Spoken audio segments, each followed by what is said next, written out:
Hello there and welcome to Physics with William, where we take large scientific questions, slow them down, examine what we actually know, and give ourselves enough time to understand why the universe behaves the way it does.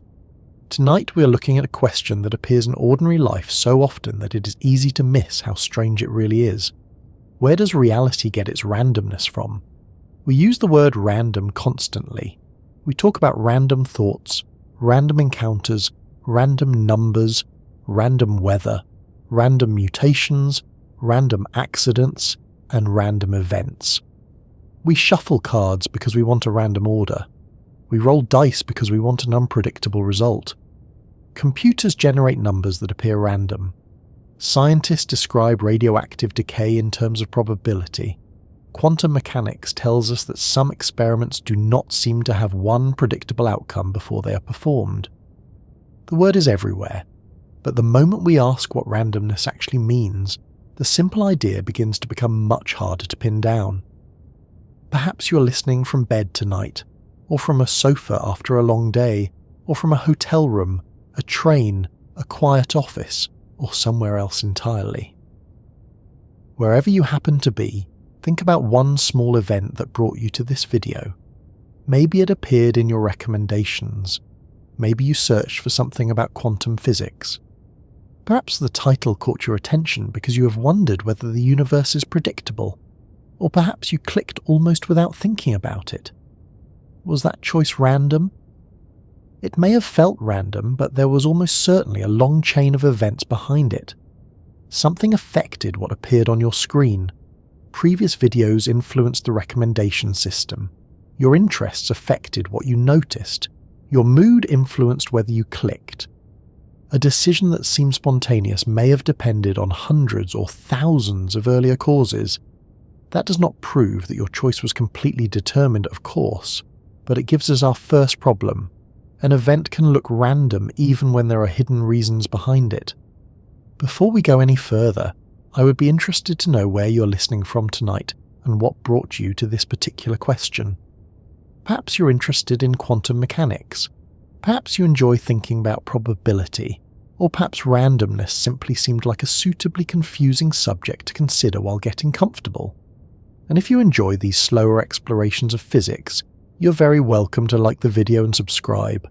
It helps more people find the channel and allows us to keep taking difficult ideas apart without turning them into a race.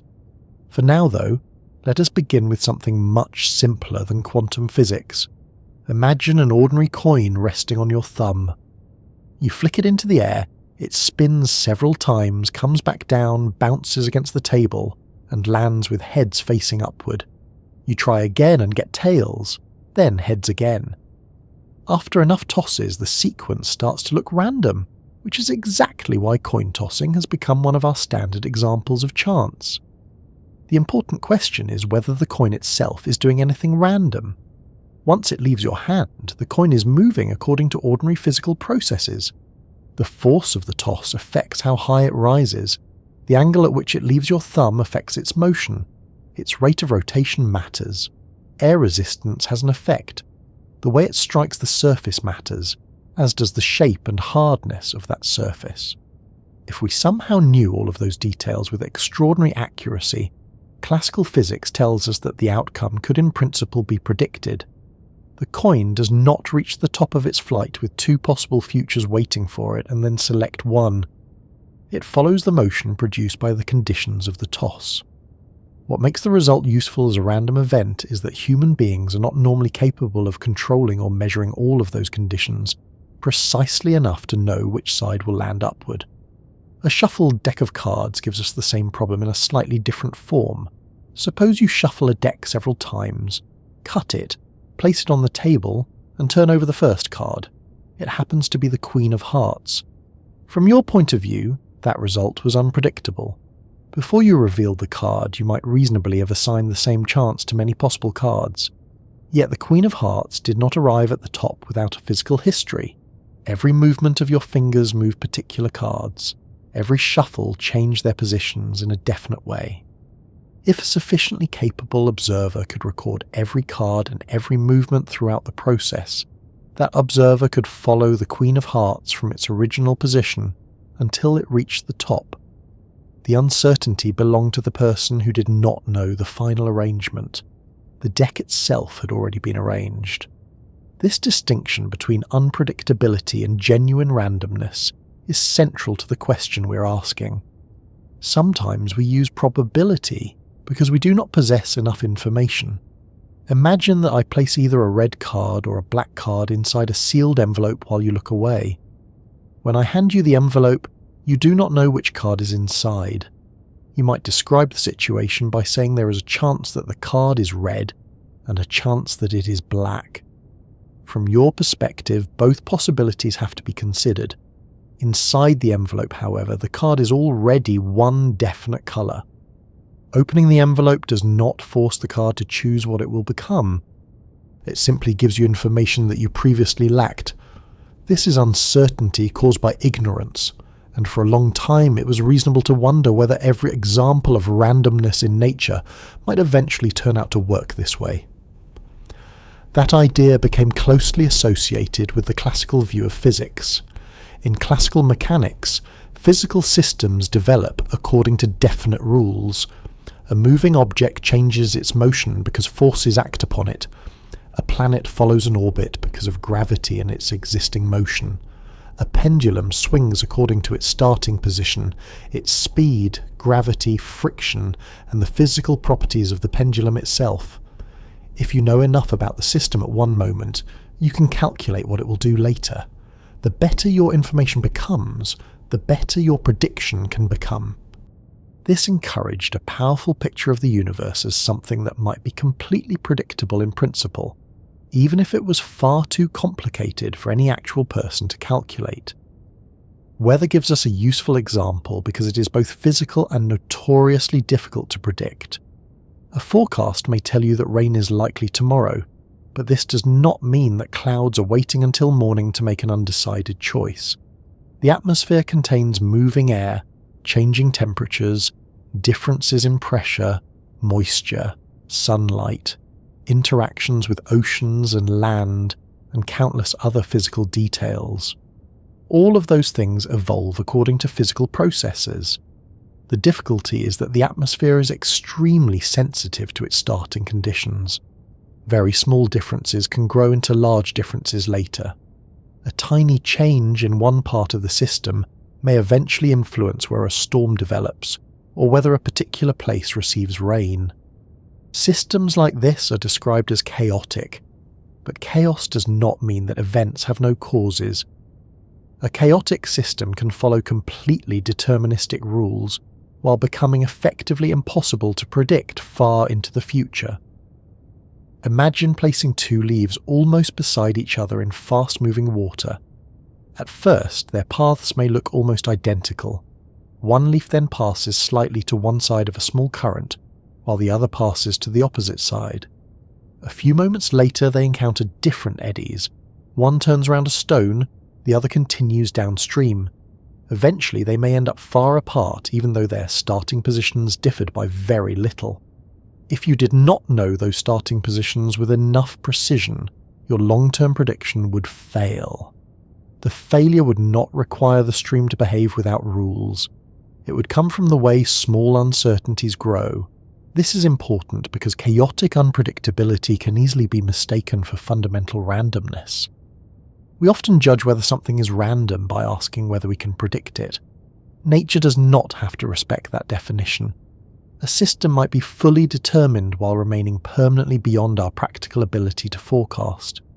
There are simply too many details, too much sensitivity, or too little available information. Anyone who has watched a dropped piece of buttered toast bounce from the edge of a plate and somehow land in the least convenient orientation has encountered this difference in a very ordinary form.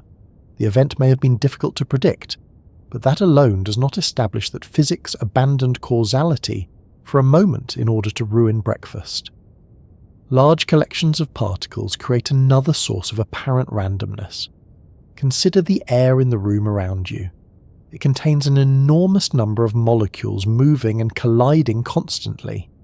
Trying to follow the exact path of every molecule would be hopeless. Instead, physicists describe the behavior of the gas using statistical quantities such as temperature and pressure.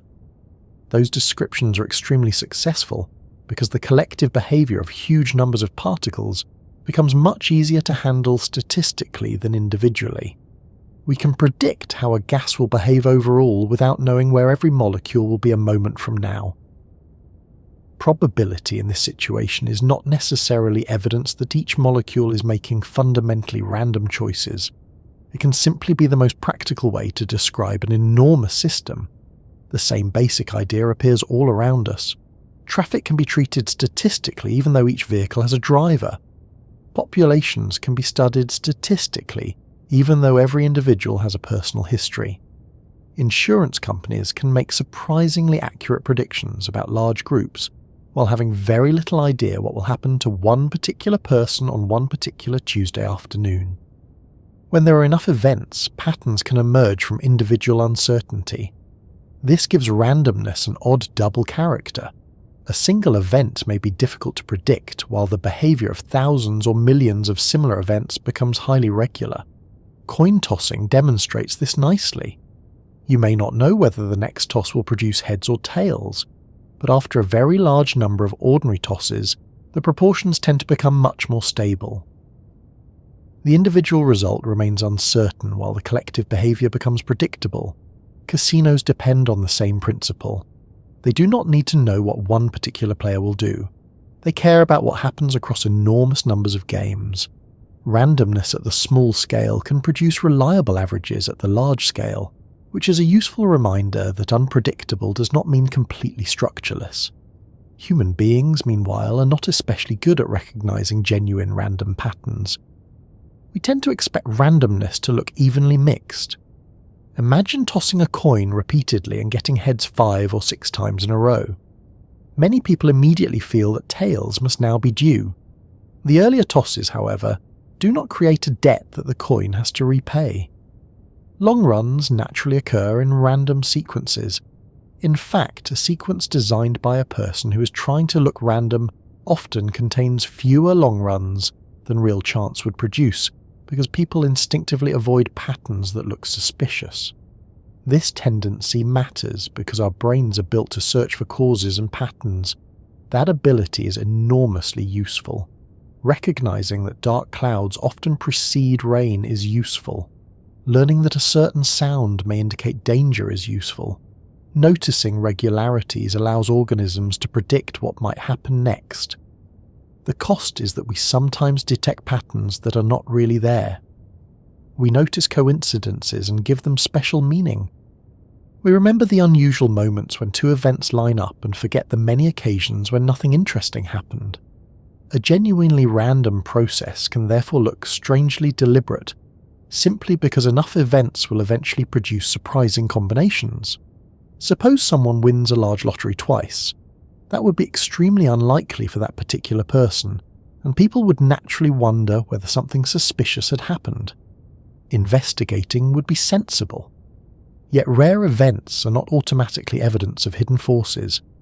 When enough people participate in enough lotteries over enough years, events that look astonishing from one person's point of view may eventually occur somewhere. Probability does not promise that reality will avoid strange coincidences. It tells us how frequently we should expect different outcomes across repeated opportunities. So far, however, everything we have discussed could fit inside a universe with no fundamental randomness at all. Coins could be unpredictable because we cannot measure their motion precisely enough. Weather could be unpredictable because chaotic systems amplify tiny uncertainties. Gas molecules could be described statistically because there are too many to track. Human behavior could appear irregular because brains and environments are extremely complicated. In every case, it remains possible to imagine that underneath the uncertainty, there is a definite physical state producing a definite result. For centuries, that possibility made a deterministic universe seem entirely reasonable. In the strongest version of the idea, if some impossibly capable observer knew the exact state of every part of nature at one instant and understood every physical law perfectly, the entire future could in principle be calculated. The observer could predict tomorrow's weather, every future planetary orbit, every collision of every particle, and perhaps even every event involving human bodies and brains. We would experience uncertainty because we do not possess anything remotely close to that amount of information, but nature itself would never be uncertain. There is something appealing about this picture because it turns randomness into a temporary problem. Whenever something seems unpredictable, we can assume that there is more information to discover, improve the instruments, identify the missing variable, understand the hidden mechanism, and the mystery may disappear. Science has repeatedly succeeded by doing exactly this. Events once attributed to luck, fate, or mysterious influence have often turned out to have ordinary physical explanations. Disease can spread through microorganisms. Lightning comes from electrical processes in the atmosphere. Planetary motions follow regular gravitational behavior. The history of science gives us many reasons to be cautious before declaring that something happens for no reason at all. Yet there is a much more demanding test we can imagine. Suppose we prepare a physical system in exactly the same way again and again. We remove disturbances as carefully as possible. We control every variable that the theory tells us is relevant. We repeat the experiment many times. In a deterministic picture, identical physical conditions should produce an identical outcome. Perhaps our measurements would sometimes be imperfect, but underneath that measurement error there should still be one definite result, following from one definite starting state. Now imagine that the outcomes continue to vary. One result appears during one trial, and another result appears during the next, even though the preparation is the same. At first, the sensible response would be to search for something we missed. Maybe the temperature changed slightly, maybe the equipment vibrated, maybe an unnoticed field affected the experiment, maybe some internal property of the system was different even though we had not measured it. Scientists are quite familiar with experimental imperfections, and nobody should announce that reality contains fundamental randomness simply because a laboratory table wobbled. But what happens if every attempt to find the missing cause fails? What if a successful theory does not merely say that we happen to be ignorant of the outcome, but says that the best prediction nature allows is a probability? That would be very different from the sealed envelope. In the envelope example, the answer exists before you look. You simply do not know it. A fundamentally random event would be closer to saying that there is no hidden answer of the ordinary kind waiting to be uncovered. The theory would tell you how likely different outcomes are, but it would not provide a deeper fact that determines which individual outcome must occur. This possibility is where the question stops being an ordinary discussion about dice and shuffled cards and becomes one of the central puzzles of modern physics. During the development of quantum mechanics, experiments began forcing physicists to use probability in a way that seemed much more fundamental than they were used to. The issue was not merely that atoms and particles were small or difficult to observe. The mathematical structure of the theory appeared to say that even with the most complete description available, certain individual outcomes could only be assigned probabilities. That claim bothered many physicists, including some of the people who helped create quantum theory. It is easy to understand why. Science had spent centuries becoming better at finding causes. When predictions failed, the usual assumption was that the description was incomplete. Quantum mechanics seemed to raise a more uncomfortable possibility. Perhaps there are situations in which nature itself does not contain the kind of definite future that classical physics trained us to expect. There was still an obvious alternative. Maybe quantum mechanics was incomplete. Perhaps particles possessed additional properties that the theory did not describe. Those hidden details could determine the outcome in advance, just as the exact motion of a coin determines whether it lands on heads or tails.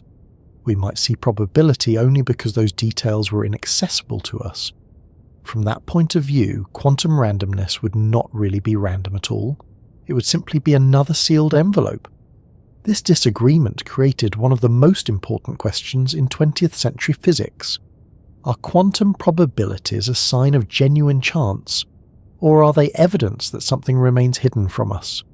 For many years, the two possibilities seemed difficult to separate experimentally. Both could explain why an observer sees unpredictable results. The difference concerned what was happening underneath the observations, where direct access was much harder. To understand why physicists took the problem so seriously, it helps to keep our ordinary examples in mind. With a coin, we know what kind of missing information would improve our prediction. We could measure the launch speed, rotation, angle, and surrounding conditions. With weather, we can identify the variables even when perfect measurement is impossible. With quantum events, the situation became more troubling because increasing knowledge did not always reduce uncertainty in the familiar way. The probability did not simply behave like an inconvenience waiting for better instruments. That is the point at which randomness begins to look less like a weakness in human knowledge and more like something that might belong to nature itself. But before we can decide whether reality truly makes unpredictable choices, we need to understand a complication that sits between ordinary predictability and quantum uncertainty. A universe can follow definite rules and still produce behavior that becomes effectively impossible to forecast. Tiny differences can grow. Simple rules can generate astonishing complexity. A system can be deterministic underneath and look almost random from the outside, and that makes chaos the next place we need to look. There is a very natural way to think about randomness, and for most of human history, it was probably the only way that made sense. When something happened unexpectedly, perhaps the event was not truly without cause. Perhaps the cause was simply hidden. A coin lands on heads because it left the hand in a particular way. A card appears at the top of a shuffled deck because a long sequence of movements placed it there. A storm changes direction because the atmosphere contained details that nobody measured closely enough. From this point of view, randomness is not a feature of reality itself. It is a label we use when our knowledge runs out. This idea is so familiar that we rarely notice how much we depend on it. Imagine waking during the night because something falls in another room. You do not usually assume that an object spontaneously selected a random moment to throw itself onto the floor. You imagine a chain of causes. Perhaps a window was open. Perhaps something had been balanced badly. Perhaps a pet has decided that gravity needs further experimental confirmation. You may not know exactly what happened, but you assume there is an explanation. Uncertainty about the cause is not the same as believing there was no cause. A great deal of classical physics works in exactly this spirit. The motion of an object is determined by its earlier state and by the influences acting upon it. If you know where something is, how it is moving, and what forces are present, you can work out what happens next. Improve your measurements, and your prediction improves. If the prediction still fails, the usual response is to search for another influence that was overlooked. Consider a ball rolling across a floor. If the surface is smooth and level, its motion is fairly easy to anticipate. Give it a particular push, and you can make a reasonable estimate of where it will go. Now make the floor slightly uneven. Add tiny ridges, grains of dust, soft patches, vibrations, and air currents. The path becomes more difficult to predict, but we do not normally conclude that the ball has become random. We conclude that the environment has become complicated. The same principle applies to a tossed coin. A coin toss feels like chance, because we cannot control all of the relevant details with sufficient precision. The speed of the toss matters, the number of rotations matters, the angle matters, the height matters, the way the coin strikes the table matters. Even the small movements of the hand can affect the result. If those details were known accurately enough, the result could in principle be predicted before the coin landed. This is sometimes called deterministic unpredictability. The outcome is determined, but the observer does not possess enough information to know it. That difference is important because it tells us that prediction and causation are not the same thing. Something can have a definite cause while remaining practically impossible to forecast. A deck of cards provides another useful example. Suppose someone shuffles a deck thoroughly and places it face down. You're asked to guess the top card. You have no reliable way of knowing what it is, so probability becomes useful. You might say that many cards are possible. From your perspective, that is perfectly reasonable. Yet one card is already physically sitting on top. The uncertainty belongs to your description of the deck, not to the deck itself. The distinction becomes clearer if we imagine two people. One watches the shuffle carefully using an impossible camera system that tracks every card. The other closes their eyes. When the shuffle ends, the first person knows the top card while the second does not. The physical deck is identical for both observers. What differs is their information. Randomness in this case depends on what the observer knows. This type of uncertainty appears everywhere. Suppose someone places a marble into one of two boxes while you're not looking. Until the boxes are opened, you do not know where the marble is. You might describe its location using probabilities, but the marble is already in one definite box. Your uncertainty does not mean the marble is somehow divided between possibilities. You simply lack access to the answer. For a long time, many scientists hoped that every apparently random event could eventually be understood in this way. Whenever nature offered probabilities, perhaps there were hidden details underneath. If only those details could be discovered, uncertainty would disappear and exact prediction would return. That expectation was strengthened by the extraordinary success of classical physics. The movements of planets could be predicted with remarkable accuracy. Eclipses could be calculated long before they happened. Engineers could design bridges, machines, engines, and clocks because matter followed regular physical behavior. The more carefully nature was measured, the more orderly it seemed. It was tempting to imagine that the entire universe worked like an enormous mechanical system. Every event would follow from earlier events. Every cause would have an earlier cause behind it. The present would contain everything needed to determine the future, even if no human being could ever gather enough information to perform the calculation. A famous version of this idea imagined an intellect powerful enough to know the complete state of the universe at one moment. Such an intellect would know the position and motion of every piece of matter and understand all the laws governing them. In a perfectly deterministic universe, nothing about the future would be uncertain to such an observer. Tomorrow would be hidden from us, but not because tomorrow had not yet been decided. It would be hidden because our knowledge was incomplete. This is a strange picture when applied to ordinary life. In such a universe, the position of a cloud tomorrow afternoon would already follow from the state of the atmosphere today. The exact motion of a falling leaf would be determined by earlier conditions. Every shuffle of every deck and every bounce of every ball would have one future built into the present. Even events that seem completely spontaneous could, in principle, belong to a continuous chain of causes. A glass slips from someone's hand because muscles moved in a particular way. Those muscle movements came from signals in the nervous system. Those signals arose from earlier activity in the brain and body. The physical chain becomes enormously complicated, but complexity alone does not create randomness. Weather makes this distinction especially clear.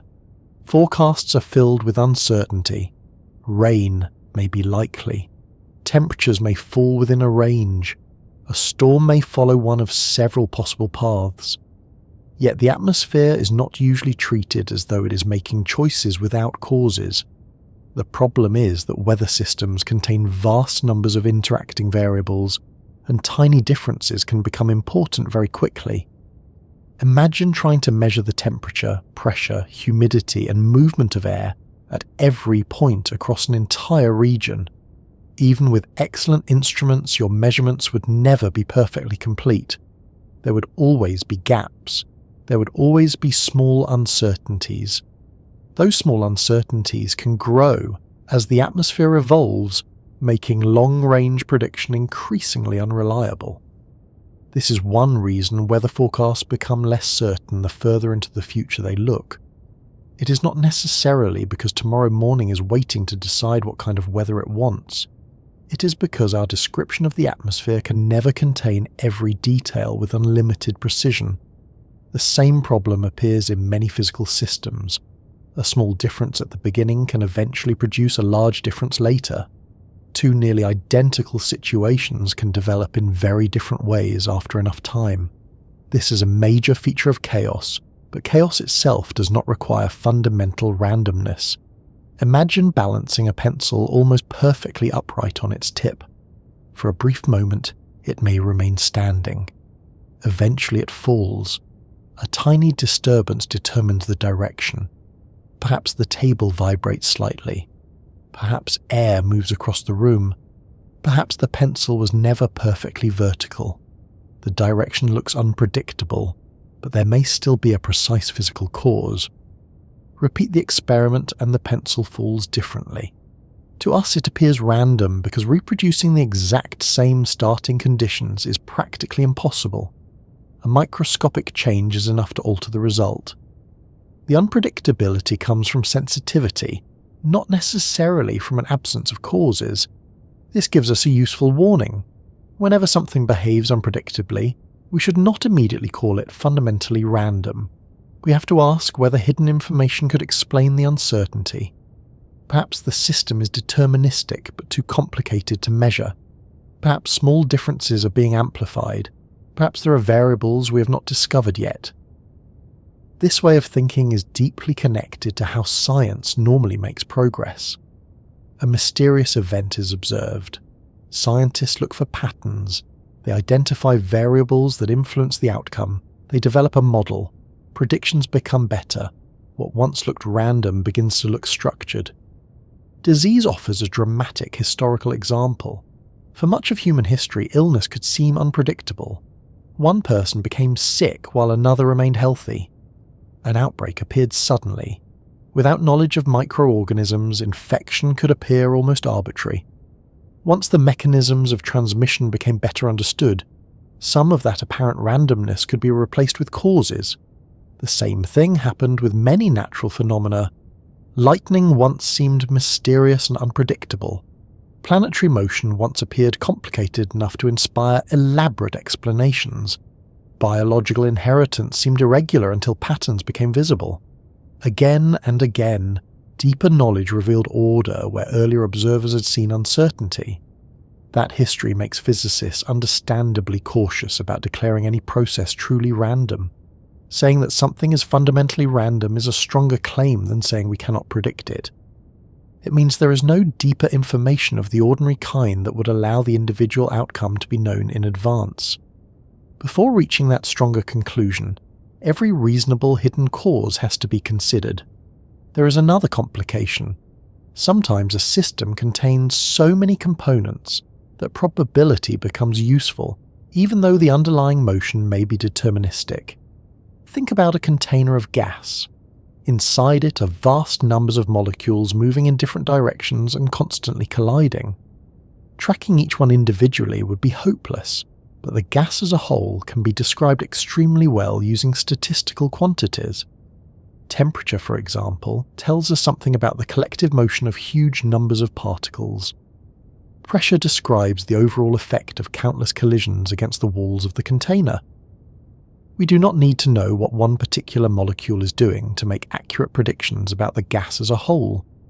In this situation, probability is partly a tool for dealing with overwhelming complexity. The detailed microscopic behavior is replaced with a statistical description, because that is far more practical. The same strategy appears throughout science. Large groups often become easier to understand than the individual events making them up. Consider a busy railway station. Predicting the exact path of one person through the crowd may be difficult. They may stop, change direction, answer a message, or suddenly remember that they have walked toward the wrong platform. Yet the overall movement of thousands of passengers can display regular patterns. Certain entrances become crowded at particular times. Platforms fill before departures. Large-scale behavior becomes statistically predictable, even while individual behavior remains uncertain. Randomness, therefore, does not always mean lack of structure. Quite often, individual uncertainty produces collective regularity. This is one of the reasons probability is so powerful. It allows us to make useful predictions without pretending that we know every microscopic detail. A casino works on the same principle. The outcome of one game may be uncertain. A player may win several times in a row, another may lose immediately. The casino does not need to know the exact sequence. Over sufficiently many games, statistical patterns become stable enough for the business to operate. The individual events may be unpredictable while the average behavior becomes reliable. Insurance works similarly. An insurance company cannot know exactly which particular house will suffer damage next year. It does not know which driver will have an accident on a particular morning. What it can estimate is how frequently certain events occur across large groups. Probability becomes useful precisely because individual details are inaccessible. None of this requires us to assume that the events have no causes. An accident can have a detailed physical history. A fire can begin for a specific reason. A machine can fail because of particular stresses and defects. Probability allows us to describe uncertainty without making a claim about whether reality is fundamentally random underneath. This distinction is subtle enough that ordinary language often blurs it. We call a number random when we did not choose it deliberately. We call an encounter random when we did not plan it. We call an accident random when we did not expect it. These meanings are useful in daily life, but physics needs something more precise. Suppose a computer produces a sequence of apparently random numbers. Many ordinary computer programs do this using deterministic procedures. The program begins with some initial value and repeatedly applies a set of rules. The resulting numbers can look irregular enough for games, simulations, and many other applications. Yet if someone knows the program and the starting value, the entire sequence can often be reproduced exactly. The numbers appear random to a user who does not know the internal state, but the computer is following instructions. This is called pseudo-randomness, and it illustrates hidden information beautifully. A sequence can pass many practical tests for randomness while still being generated deterministically. To an observer without the relevant information, the next number is difficult to predict. To the machine following the algorithm, there is nothing uncertain about the process. Nature might conceivably work in an analogous way. Perhaps events that look random to us are produced by hidden physical variables that we cannot access. If those variables existed, then probability would describe our ignorance rather than a lack of determination in reality. This possibility became especially important once physicists began studying atoms and smaller systems. At first, it was natural to assume that any unpredictability at those scales came from incomplete knowledge. Atoms were tiny, experiments were difficult, measuring them disturbed them. Surely probability was appearing because scientists had not yet discovered all the details. There was good historical reason to think this way. When a theory gives probabilities instead of definite predictions, one possible explanation is that the theory is incomplete. Perhaps it describes only the visible part of the system while leaving out variables that determine what really happens. Imagine trying to predict the outcome of a dice throw, while knowing only the height from which the die is released. Your theory might correctly tell you the probabilities of different faces, but it would not be a complete mechanical description. Add the initial rotation, speed, angle, surface properties, and air motion, and more exact prediction becomes possible. Maybe quantum mechanics was like that. Perhaps the theory was statistically successful but incomplete at a deeper level. This was not a foolish objection raised by people who failed to understand quantum theory. Some of the strongest discomfort came from physicists who understood the theory extremely well. The possibility that nature might contain irreducible chance was a radical departure from the older physical picture. The disagreement centered on a deceptively simple question. When an experiment produces one of several possible results, was the result already determined by information we do not possess, or did the outcome genuinely remain unsettled until the event occurred? The first option preserves the familiar idea of hidden information. Nature knows the answer even when we do not. The second option says something much stranger. There may be no definite answer of the usual kind before the event. To appreciate how different these possibilities are, return to the sealed box. Suppose a coin is placed inside and the box is closed. You do not know whether the coin shows heads or tails. In the ordinary classical picture, opening the box reveals an existing fact. Your observation changes your knowledge, not the state that was already there. Now imagine a physical theory that does not merely refuse to tell you which side is facing upward. Imagine it tells you that the system itself cannot be assigned one definite outcome in advance in the ordinary way, even when its physical preparation is known as completely as the theory allows. That is no longer ordinary ignorance. It would mean probability has moved from our description of the world into the behaviour of the world itself. The difficulty is that observations alone do not immediately reveal which interpretation is correct. Suppose you perform the same experiment repeatedly and receive unpredictable results. One explanation is fundamental randomness, another is hidden variables. In both cases, the observed sequence may look random. We need some way to distinguish them. This is where the problem becomes much more interesting than simply asking whether scientists have built precise enough instruments. If hidden information exists, it must behave in ways consistent with everything we observe. As experiments became more sophisticated, physicists began developing ways to test whether certain kinds of hidden explanations could reproduce the strange correlations predicted by quantum mechanics. That investigation would eventually produce one of the most remarkable results in modern physics.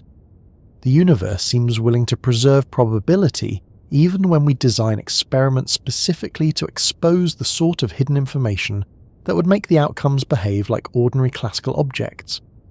Before reaching that point, though, it helps to understand why unpredictability can arise even when the underlying rules remain perfectly definite. A deterministic system does not need to be simple, and knowing the laws does not guarantee that useful long-term prediction is possible. Between the tidy world of classical mechanics and the deeper uncertainty of quantum physics lies a region where simple rules generate behaviour so sensitive and complicated that it can look almost indistinguishable from chance. A universe can follow strict rules and still keep its future remarkably well hidden. That may sound contradictory at first. If the rules are fixed, surely the future should be predictable. If every event has a cause, then with enough knowledge we ought to be able to work out what happens next. Classical physics encourages exactly that expectation. Yet there is an important difference between a universe having a definite future and an observer being able to calculate it. That difference is where chaos enters the story. The word chaos is used casually to mean confusion, disorder, or the sort of kitchen situation that develops when several people decide to cook at once. In physics and mathematics, it has a much more specific meaning. A chaotic system can obey completely deterministic rules and still become extremely difficult to predict because tiny differences in its starting conditions grow rapidly over time. Nothing needs to happen without a cause. Nothing needs to make a random choice. The difficulty comes from sensitivity. Imagine placing a small ball at the top of a hill. If the hill is smooth and perfectly symmetrical, you might expect the ball to roll down in a predictable direction. Now imagine that the top is almost flat and contains tiny bumps that are difficult to see. Move the ball by the smallest amount and it may begin rolling toward a completely different side. Once it starts, the difference grows. Two balls placed almost beside each other may eventually end up very far apart. If you knew the exact shape of the hill and the exact position of each ball, there would still be a definite physical explanation for both paths. The system would not be random in the fundamental sense. Your difficulty would be obtaining the starting information with enough precision. That sounds like a small technical problem until you realize that perfect precision is impossible. Every measurement has limits. A thermometer gives you a temperature within some range. A device measuring position has a finite resolution. An instrument measuring speed cannot provide infinitely many decimal places. Even an extraordinarily precise measurement leaves some uncertainty behind. In many systems, those tiny uncertainties remain tiny and do not cause much trouble. In chaotic systems, they can grow until they completely change the prediction. Weather is the most familiar example. The atmosphere follows physical laws. Air moves in response to differences in temperature and pressure. Water evaporates, condenses, freezes, and falls. Winds are influenced by the rotation of Earth, the shape of the land, the oceans, sunlight, and countless interactions between different regions of the atmosphere. There is no obvious moment when the weather stops obeying physics and decides to improvise. The trouble is that the atmosphere is extraordinarily sensitive. Suppose two weather models begin with conditions that differ only slightly. At first, their forecasts may look almost identical. A few days later, small differences have grown. One model may place a storm slightly farther north. Another may predict that it weakens, continue far enough, and the forecast can become dramatically different. This is not simply because weather computers are badly designed. It is a deeper feature of the system. To make a perfect long-term forecast, you would need a perfect description of the atmosphere at the beginning. You would need temperatures, pressures, humidity, wind speeds, and other conditions everywhere, all known with impossible precision. A small measurement error that seems irrelevant today may eventually influence the movement of a storm days later. This sensitivity became popularly associated with the butterfly effect, the idea that a very small disturbance can contribute to much larger differences in the future. The phrase is sometimes misunderstood. It does not mean that every butterfly creates a hurricane, or that a slightly enthusiastic insect can ruin next week's picnic on command. The point is that in a chaotic system, tiny differences can grow until two initially similar situations become very different. This gives us a strange kind of unpredictability. The future may be determined, but the information required to predict it becomes inaccessible. Consider a double pendulum. An ordinary pendulum is fairly well behaved. Pull it to one side, let it go, and it swings back and forth in a regular way. Attach another pendulum to the end of the first, and the motion becomes far more complicated. The lower section can swing, rotate, reverse direction, and respond to the motion of the upper section in ways that quickly become difficult to anticipate. Release two double pendulums from positions that are almost identical, and they may initially move together. Soon their paths separate. One swings to the left, while the other moves to the right. After enough time, their motion looks unrelated. Nothing supernatural has happened between the two releases. Each pendulum still follows ordinary mechanics. The difference is that a tiny variation in the starting conditions has been amplified by the dynamics of the system. You can see why this begins to resemble randomness.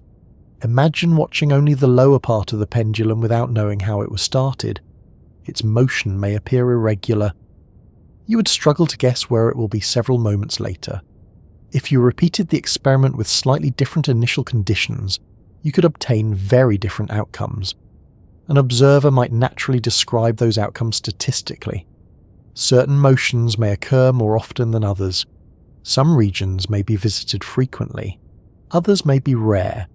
Probability becomes useful, even though the underlying equations are deterministic. This is one of the reasons we have to be careful whenever we see unpredictable behavior. Unpredictability alone does not prove fundamental randomness. A system can hide its future behind sensitivity and complexity while remaining completely causal underneath. The same principle appears in much simpler situations. Take a round ball and drop it onto a row of small pegs. It strikes one peg, changes direction, hits another, then another, and eventually lands somewhere below. A very small change in the first collision can alter every collision that follows. If the initial position shifts slightly, the final landing place may change dramatically. Now imagine thousands of such balls. Their individual paths become difficult to predict, but the overall pattern may become remarkably stable. Once again, uncertain details at the small scale can produce predictable statistics at the large scale. This combination of deterministic rules and statistical behavior is one of the most interesting features of chaotic systems. It shows that probability does not always appear because nature itself is fundamentally choosing between possibilities. Sometimes, probability is what remains when exact prediction becomes practically impossible. There is another useful example in the movement of fluids. Watch smoke rising from a candle or steam moving above a cup. At first, the motion may look smooth. Then curls and swirls appear. Small eddies interact with larger ones. The flow becomes complicated very quickly. The molecules in the air are not receiving random instructions about which direction to travel. Their motion arises from physical interactions. Yet predicting the exact shape of the smoke several seconds later is extremely difficult. The system contains too many interacting parts and too much sensitivity to small disturbances. This matters because the world is filled with systems like these: ocean currents, weather, populations, ecosystems, electrical circuits, rotating objects, and many other processes can display chaotic behavior. The universe does not need fundamental randomness to become difficult to forecast. Deterministic rules are quite capable of producing enough complexity by themselves. That realization changed an old dream about prediction. Earlier thinkers could imagine that better measurements would always lead to better forecasts. If you measured the starting state carefully enough, perhaps you could calculate the future as far ahead as you liked. Chaos places a limit on that hope. Better measurements do help, but in a chaotic system, their benefit may last only for a limited period. If uncertainty grows rapidly, adding another level of precision merely pushes the breakdown of prediction a little farther into the future. You improve the forecast horizon, but you do not necessarily gain unlimited foresight. Suppose you knew the position of an object very precisely but not perfectly. The small uncertainty might be irrelevant for a while. As the system evolves, the range of possible outcomes spreads. Eventually your prediction becomes too broad to be useful. This is a remarkable idea because it means that perfect laws do not guarantee perfect practical prediction. The universe could be deterministic and still surprise every observer inside it. Think about that for a moment. We often treat surprise as evidence that the future was open. Something happened that we did not expect, so it feels as though several possibilities must have existed until the last moment. Chaos teaches us that this feeling can be misleading. The future may have been determined all along while remaining inaccessible to us, because we could never know the starting conditions well enough. A deck of cards can show a simpler version of the same issue. A careful machine can shuffle cards using entirely mechanical motions.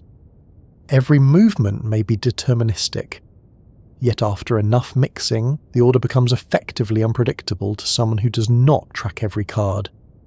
The process does not need fundamental chance to produce a useful random arrangement. This is why deterministic machines can sometimes be used to generate results that behave randomly for practical purposes. The underlying mechanism follows rules. The outcome becomes difficult to reconstruct without detailed knowledge of the starting conditions and internal process. Computers often rely on related ideas when producing pseudo-random numbers. A program follows a deterministic procedure, but the sequence can be difficult to anticipate if the starting information is unknown. For many applications, that is enough. A video game does not care whether the universe personally approved each unpredictable event. It simply needs the player not to know which virtual tree contains the useful item. Yet this practical randomness is still different from fundamental randomness. If you somehow knew the algorithm and the exact starting state, you could reproduce the sequence. The uncertainty disappears when the hidden information becomes available. Chaotic systems are more troublesome because even when we know the governing rules, the required starting information may be physically impossible to obtain with perfect accuracy. We know what sort of information we would need, but we cannot gather it completely. That raises an interesting philosophical question. If a future event is determined but no observer could ever predict it, should we call it random?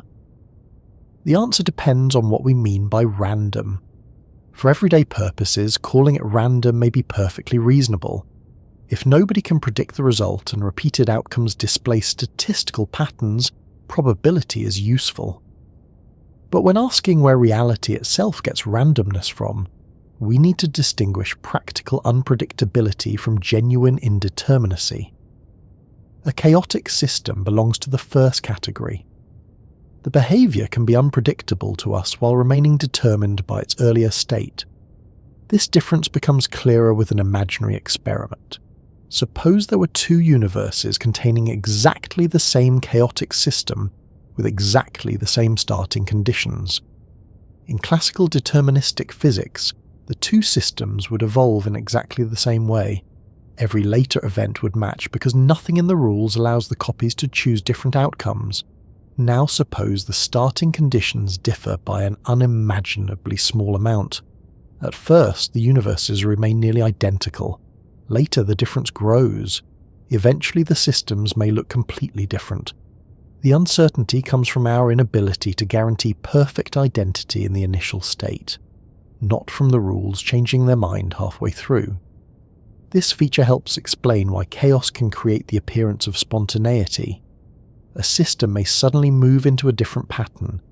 A population may rise sharply. A turbulent flow may change direction. A rotating object may begin behaving in a way that seems irregular. The cause can be buried in conditions that existed much earlier and were too small to notice at the time. Our brains are especially uncomfortable with this because we prefer causes that are close to their effects. If a cup falls, we look for the hand that pushed it. If a light turns off, we look for the switch. Chaotic systems may contain causes whose influence grows slowly before becoming visible. By the time the effect appears, the original difference may be impossible to identify. This does not mean that everything is chaotic. Many systems are stable. Small differences remain small. If you move a chair a tiny distance, it does not usually end up in another country by lunchtime. The interesting cases are those in which the rules amplify small differences rather than smoothing them away. The existence of stable systems is one reason everyday life remains manageable. Your alarm clock does not become wildly inaccurate because the room warmed slightly. A bridge does not normally respond unpredictably to every tiny vibration. Engineers deliberately design many systems to resist sensitivity. Nature is less obligated to be convenient. The atmosphere is sensitive. Turbulent fluids are sensitive. Certain mechanical systems are sensitive. Some biological systems contain feedback that amplifies small changes. Once enough interactions are involved, long-term prediction can become difficult even when every local step obeys understandable rules. This gives reality a source of unpredictability that requires no fundamental dice throwing. The unpredictability can emerge naturally from deterministic laws acting on systems that magnify tiny differences. There is something almost mischievous about that. Classical physics seems to offer a universe of causes and predictable motion, then quietly adds a condition. You may predict the future provided you know the present perfectly. Unfortunately, perfect knowledge is exactly what no real observer can possess. Still, chaos does not settle our larger question. It shows how a deterministic universe can look random. It explains why knowing the laws does not always give us useful predictions. It warns us not to confuse uncertainty with an absence of causes. It gives us a powerful model of how tiny hidden differences can grow into large visible effects. But chaos leaves one important door open. Behind every chaotic outcome, there is still a definite starting condition. If we could somehow specify that condition with unlimited precision, the classical system would produce one definite future. The randomness remains connected to missing information. That is very different from saying that nature contains no hidden fact that determines the outcome. To see why physicists eventually began considering that more radical possibility, we have to leave the familiar world of weather, pendulums, cards, and moving fluids, and look at experiments involving atoms, light, and smaller physical systems. There, probability behaves differently. It does not simply appear because the system is too complicated. Some of the simplest physical systems we can prepare still refuse to give one guaranteed result. A single particle does not contain an atmosphere's worth of moving parts. A single atom is not a turbulent ocean. Yet when quantum experiments are repeated under carefully controlled conditions, the outcomes can vary from one trial to another in ways that cannot be treated as ordinary chaotic sensitivity. The theory predicts the probabilities extremely well. What it does not generally provide is a classical story explaining which individual result must occur next. That difference is what made quantum mechanics so unsettling when it first appeared. Scientists were accustomed to probability entering because information was incomplete, systems were complicated, or measurement was difficult. Quantum theory seemed to suggest that probability might remain even after the physical state had been described as completely as the theory allowed. Perhaps there were still hidden details underneath. Many physicists certainly hoped so, and the possibility would eventually be tested in surprisingly direct ways. But before those tests could be understood, physics had to confront a stranger idea than chaos. The universe might not merely be difficult to predict. At its smaller scales, prediction itself might have a built-in limit. The difficulty with chaos is that it can make a perfectly deterministic universe look unpredictable. Tiny differences in starting conditions grow, measurements are never perfectly precise, and eventually our ability to forecast collapses even though the underlying physical rules remain intact. Quantum mechanics asks us to consider something much more uncomfortable. What if unpredictability is not always hiding a definite answer? What if, in some situations, the most complete description nature allows still does not tell us exactly what will happen next?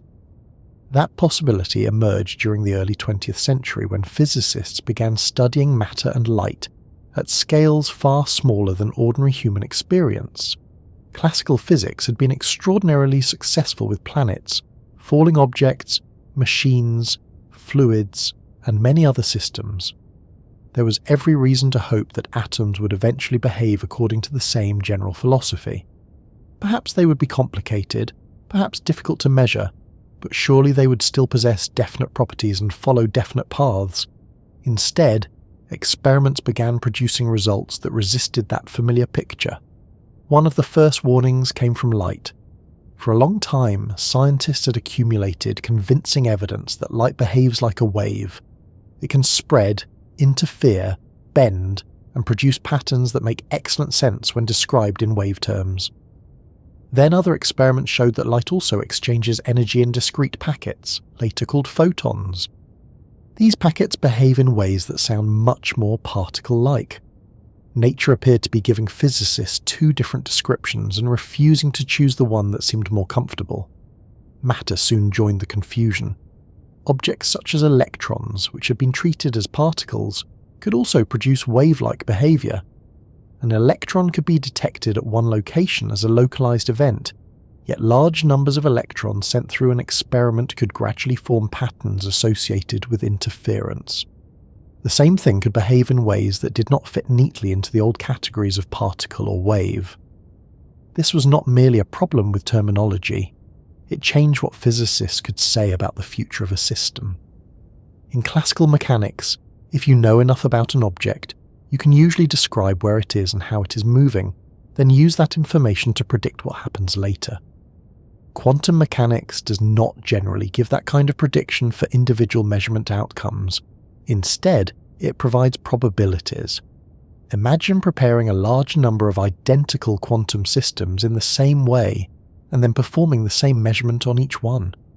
Classical intuition suggests that identical preparation should produce an identical result. If different results appear, perhaps something about the preparation must have been slightly different.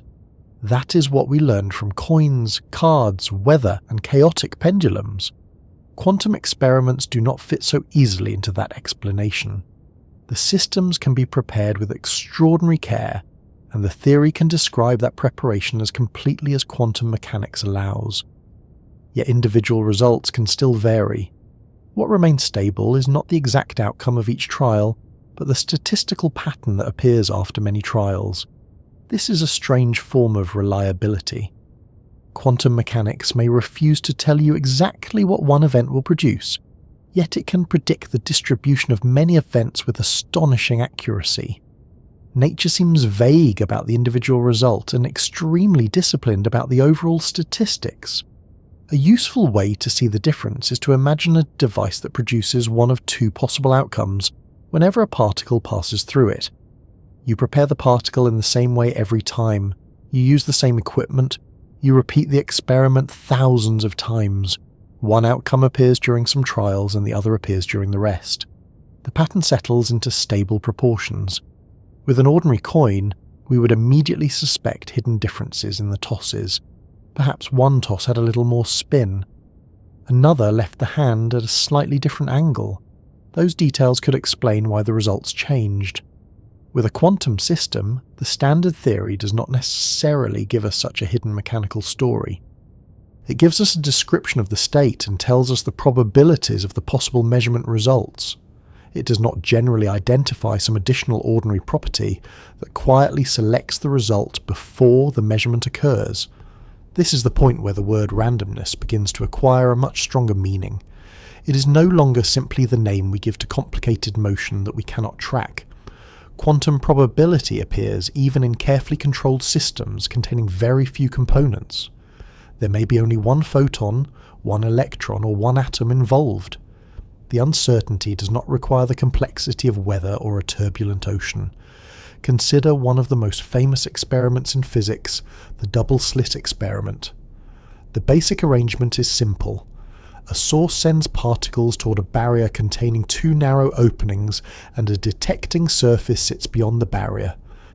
If ordinary particles were travelling through the openings like tiny pellets, we might expect them to produce two broad regions on the detector, one corresponding to each opening. When quantum particles are used, something more interesting appears. After many particles arrive, the detections gradually build an interference pattern. Such a pattern is associated with wave behaviour. The strange part becomes especially clear when the particles are sent through the apparatus one at a time. Each particle arrives at the detector as a single localized event. One spot appears, then another.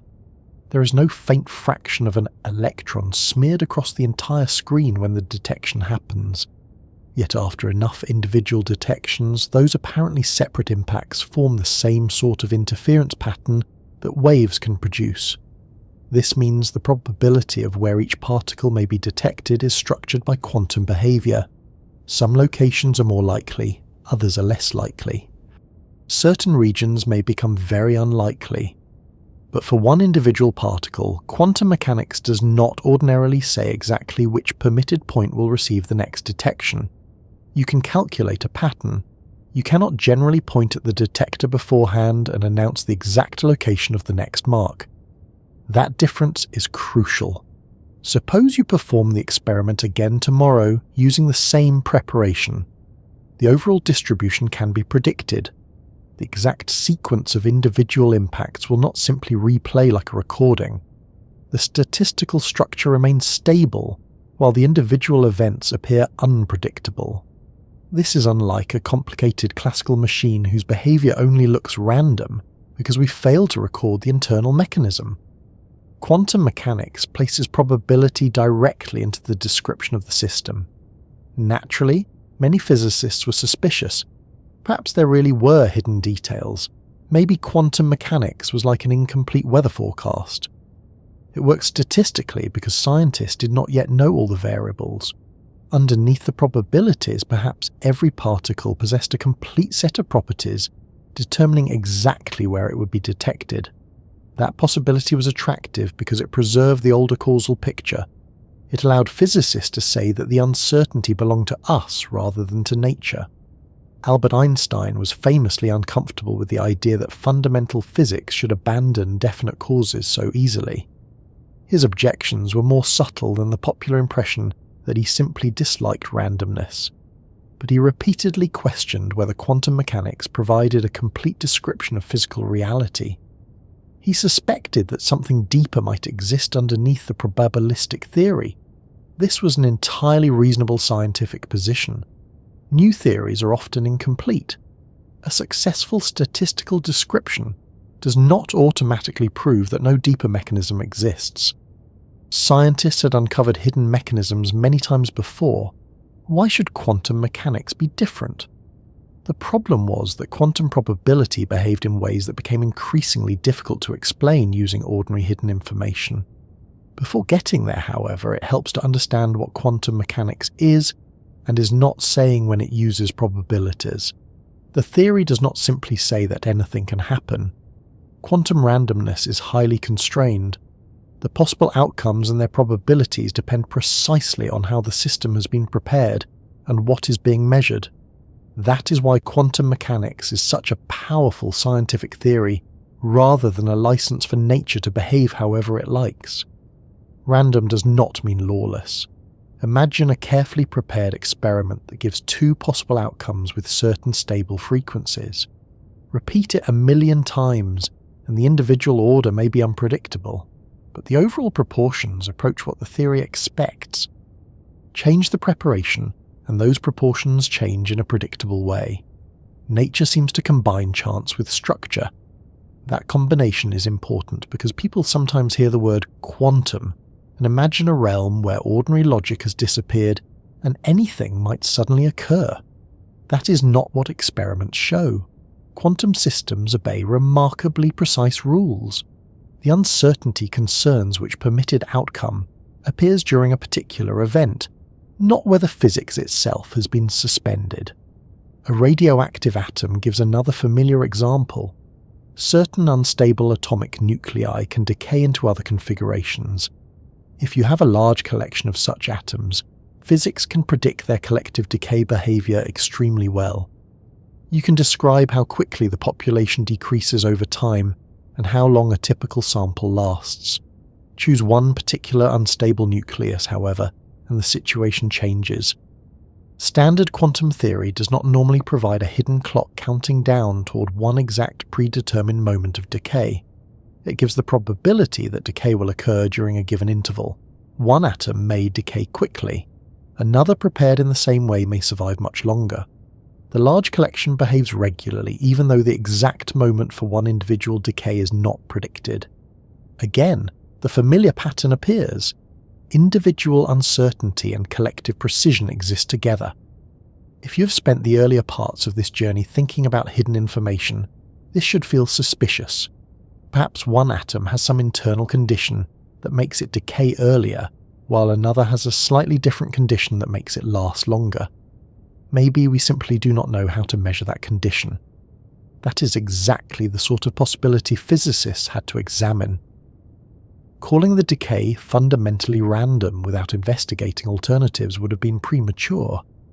The question became whether quantum probabilities could be replaced by a deeper theory, in which the apparently random outcomes were actually determined by hidden properties.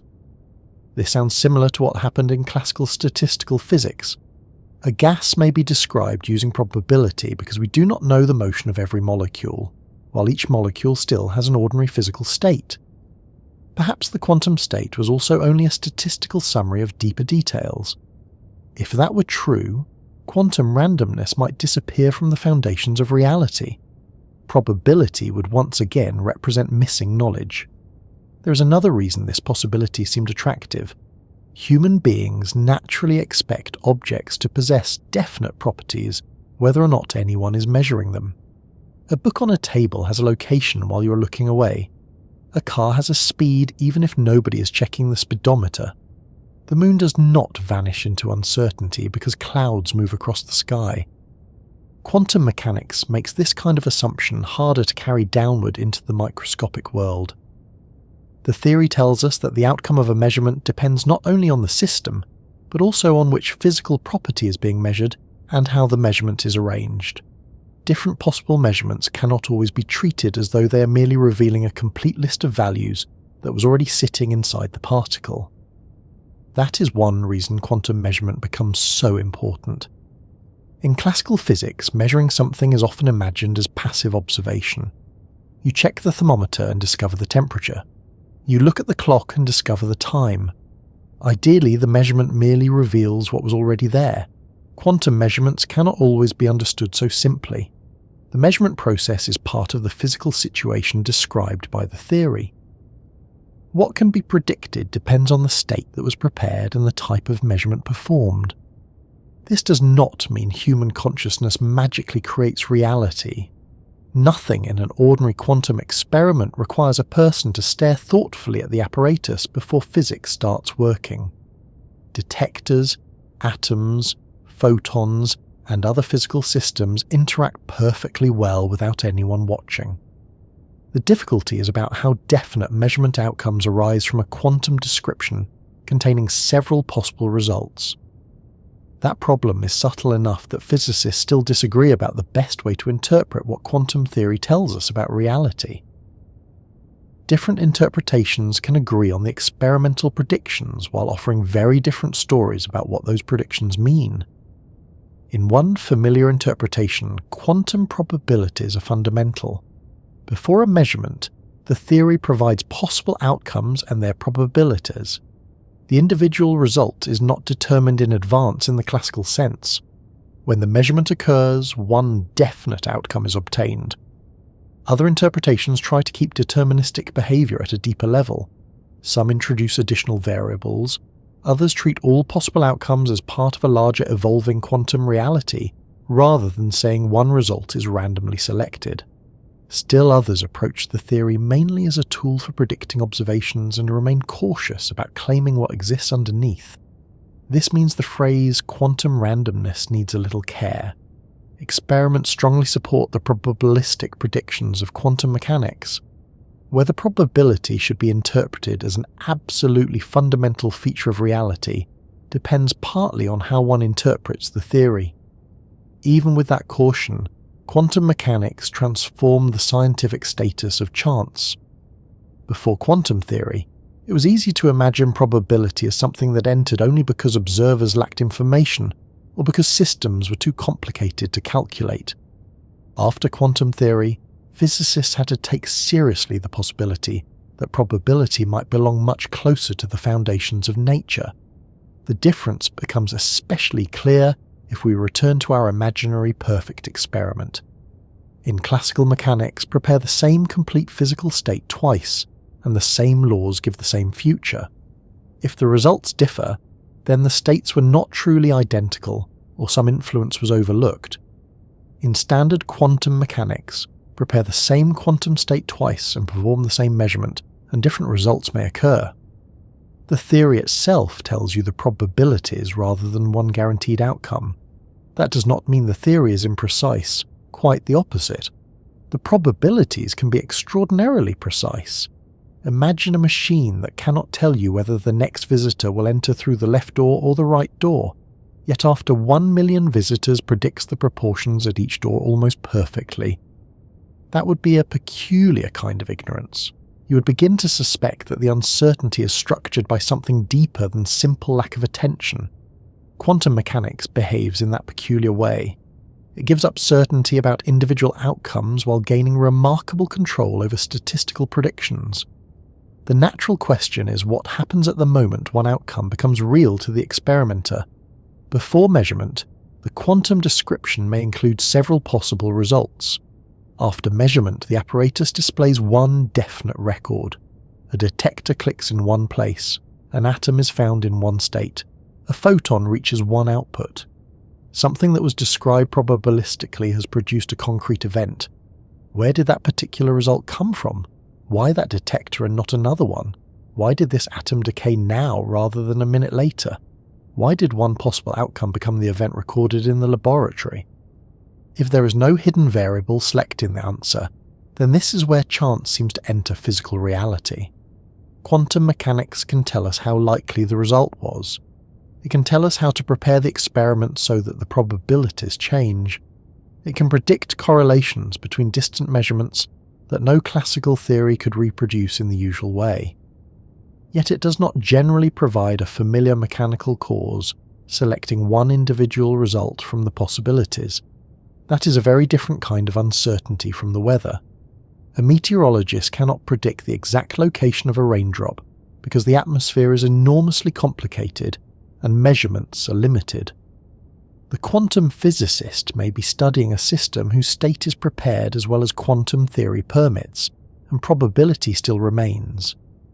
The contrast is easy to miss because both situations use the same everyday word. We call them uncertain. Underneath, they may represent two very different kinds of ignorance. In the chaotic case, a definite answer exists but is hidden by sensitivity and incomplete information. In the standard quantum picture, the theory may contain no deeper definite answer for the individual measurement result. This was such a radical possibility that physicists spent decades arguing about whether it could really be true. The arguments were not merely philosophical. They led to experimental questions. If quantum randomness is only hidden information, perhaps carefully designed measurements can expose evidence of those hidden properties. If nature really contains definite local instructions telling particles how to behave before they are measured, then those instructions should place limits on the statistical correlations that different experiments can produce. That insight eventually gave physicists a way to move the discussion out of purely philosophical territory. Rather than asking only what interpretation felt reasonable, they could compare different pictures of reality against experimental results.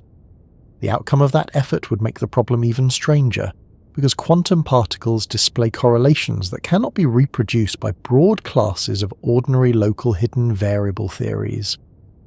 The apparently innocent idea that every particle simply carries a private list of predetermined answers runs into serious trouble. Before we reach those experiments, though, there is another question sitting directly in front of us. Quantum theory gives probabilities before a measurement and a definite recorded result afterward. Somehow, the laboratory moves from a range of possible outcomes to one actual event.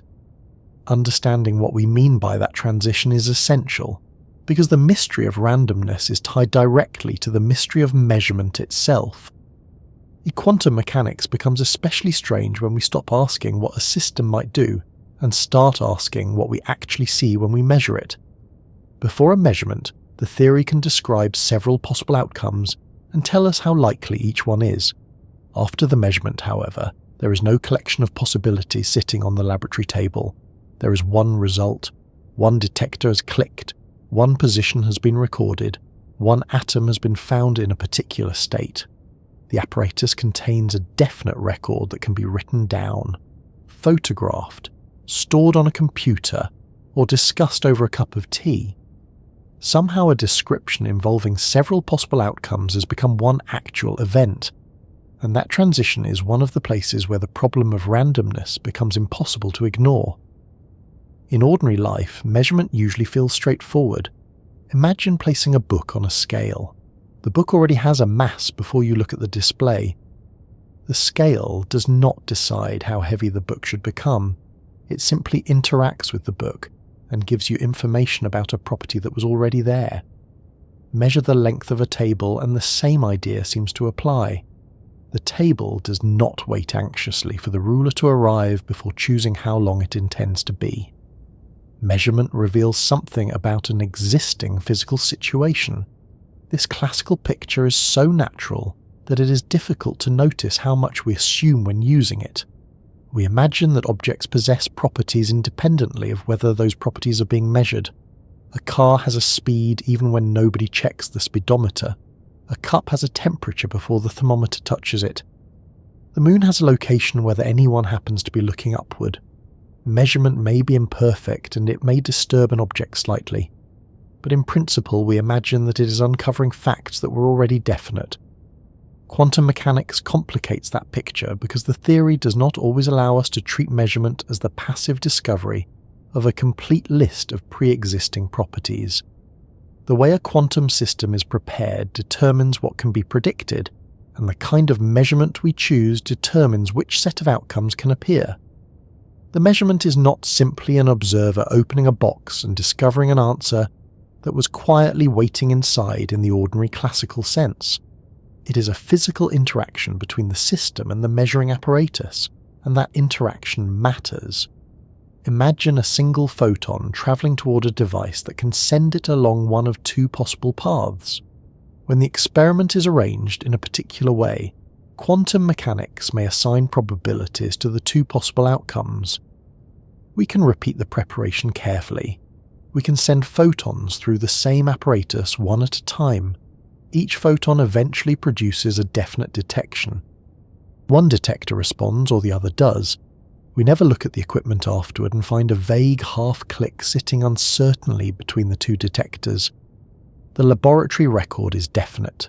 The puzzling part is that the quantum description before detection can contain both possibilities. The theory tells us how those possibilities are related and how likely different results will be. Yet when a measurement is completed, the observer encounters one result rather than the entire collection of possibilities. This is sometimes described using the language of collapse. The quantum state is used to describe a range of possible measurement outcomes. Then after the measurement, the description is updated to match the result that actually occurred. If one detector clicked, the later description reflects that fact. The difficulty comes when we ask what collapse represents physically. Is collapse a real event in nature? Does something genuinely happen to the quantum state when a measurement occurs? Is it merely a change in our knowledge because we have learned the result? Is the underlying quantum evolution continuing in a larger system that includes the measuring apparatus? Different interpretations of quantum mechanics give different answers, even though they often agree about what experiments will record. That disagreement is one reason the measurement problem has survived for so long. Quantum mechanics works extraordinarily well as a predictive framework. The difficulty is not that physicists cannot use the theory. They use it constantly and with remarkable success. The difficulty appears when we ask what exactly the successful calculations are telling us about reality. The problem becomes easier to see if we imagine preparing an electron in a state for which a certain measurement can produce one of two results. The same preparation is repeated many times. The same type of measurement is performed every time. Sometimes the first result appears and sometimes the second appears. After many trials, the proportions match the probabilities predicted by quantum mechanics. If this were an ordinary classical experiment, we would look for a hidden difference between the trials. Perhaps the electron was prepared slightly differently. Perhaps the apparatus shifted. Perhaps the environment changed. Those are sensible possibilities, and real experiments certainly have imperfections that researchers must control carefully. The deeper quantum question remains after those ordinary sources of variation have been accounted for. Standard quantum mechanics does not generally give us an additional classical property that tells us which individual outcome must occur. The state allows the probabilities to be calculated, but the particular result is not selected by any ordinary variable contained in the standard description. That is where measurement becomes closely connected with randomness. The theory may predict that one outcome is more likely than another. It may predict that some outcomes are impossible. It may predict the statistical pattern of millions of repetitions with extraordinary accuracy. What it does not normally do is tell us why this particular trial produced this particular allowed result. There is an important point here that is easy to miss. Measurement does not mean that a human mind has to become involved. A person does not need to stare at an electron and somehow persuade it to produce reality. A detector can record an event in an empty laboratory. A photographic plate can be exposed while everyone is asleep. A computer can store the result before anyone checks it. Quantum physics does not stop functioning when researchers go home for dinner. The word observer has sometimes caused unnecessary confusion because it sounds as though consciousness must play a special role. In practical physics, an observation usually means a physical interaction that creates a record. A photon interacts with a detector. An atom affects an instrument. A microscopic event becomes connected with a larger physical system in a way that can eventually be read. That connection between the microscopic system and the larger environment is extremely important. Quantum behavior is easy to preserve only when systems are carefully isolated. Once a quantum system interacts strongly with its surroundings, the delicate relationships between different possibilities can become distributed into the environment. This process is known as decoherence. It helps explain why large objects around us do not normally appear in obvious quantum combinations of different classical possibilities. A tiny quantum system can be isolated fairly well. A chair cannot. The chair is constantly interacting with air molecules, light, heat, the floor, and nearly everything else in its surroundings. Those interactions happen extraordinarily quickly. Decoherence explains a great deal about how the familiar classical world emerges from quantum behavior. It explains why interference between macroscopically different possibilities becomes effectively impossible to observe under ordinary conditions. It explains why particular sets of stable states become the ones that appear classical to us. What decoherence does not automatically provide is a universally agreed explanation of why one individual result is the result experienced in a measurement. It can explain why different alternatives stop interfering in the way isolated quantum possibilities can. It can make the alternatives behave as though they belong to separate classical outcomes. The question of why we encounter one definite record rather than some other description of the whole situation remains tied to interpretation. This is where the famous thought experiment involving a cat enters the discussion. The point was never really about cats. Fortunately for cats, it was designed to expose the difficulty of applying quantum descriptions to increasingly large systems. Imagine a microscopic quantum event connected to a device that can produce two very different macroscopic consequences. If the quantum description includes several possibilities before measurement, and the device becomes entangled with that system, when exactly does one ordinary result appear? Does it happen when the microscopic event occurs? Does it happen when the detector responds? When the larger apparatus changes? When the environment records the difference? When a person becomes aware of it? Asking these questions shows how difficult it is to define measurement as though it were a simple extra process that switches on only at a particular scale. There is no glowing line painted across reality saying that everything on one side must obey quantum rules, while everything on the other side becomes classical. Measuring devices are made of atoms. Human beings are made of atoms. Laboratory tables are made of atoms. If quantum mechanics applies to atoms, then in principle, the apparatus performing the measurement is also a quantum system. This creates the central tension. Quantum evolution describes possibilities in a smooth and predictable way. Measurements produce individual outcomes that appear probabilistic. If the measuring apparatus is itself part of the physical universe, we want to understand how those two descriptions fit together. One response is to treat the measurement rule as fundamental. On this view, quantum systems evolve according to the usual quantum rules until a measurement produces an outcome, and the state then changes accordingly. The randomness of the result is a genuine part of nature. There is no deeper fact determining which permitted event must occur. This approach is practical and closely resembles the way quantum mechanics is often taught. Prepare the state, calculate the probabilities, perform the measurement, observe one result and update the description. It gives the correct experimental predictions, but it leaves some people uncomfortable because the word measurement seems to carry more responsibility than an ordinary physical interaction should. Another approach says that there is no physical collapse at all. The quantum state continues evolving, and the measuring apparatus becomes entangled with the different possible results. The observer becomes part of that larger quantum situation. In interpretations of this kind, the apparent selection of one result is understood differently. The many worlds interpretation takes this possibility seriously. Instead of saying that one outcome is randomly selected while the others disappear, it treats the different outcomes as continuing in different branches of the larger quantum state. An observer in one branch records one result while an observer in another branch records the alternative. This picture removes one type of randomness from the underlying evolution, because the quantum state develops deterministically.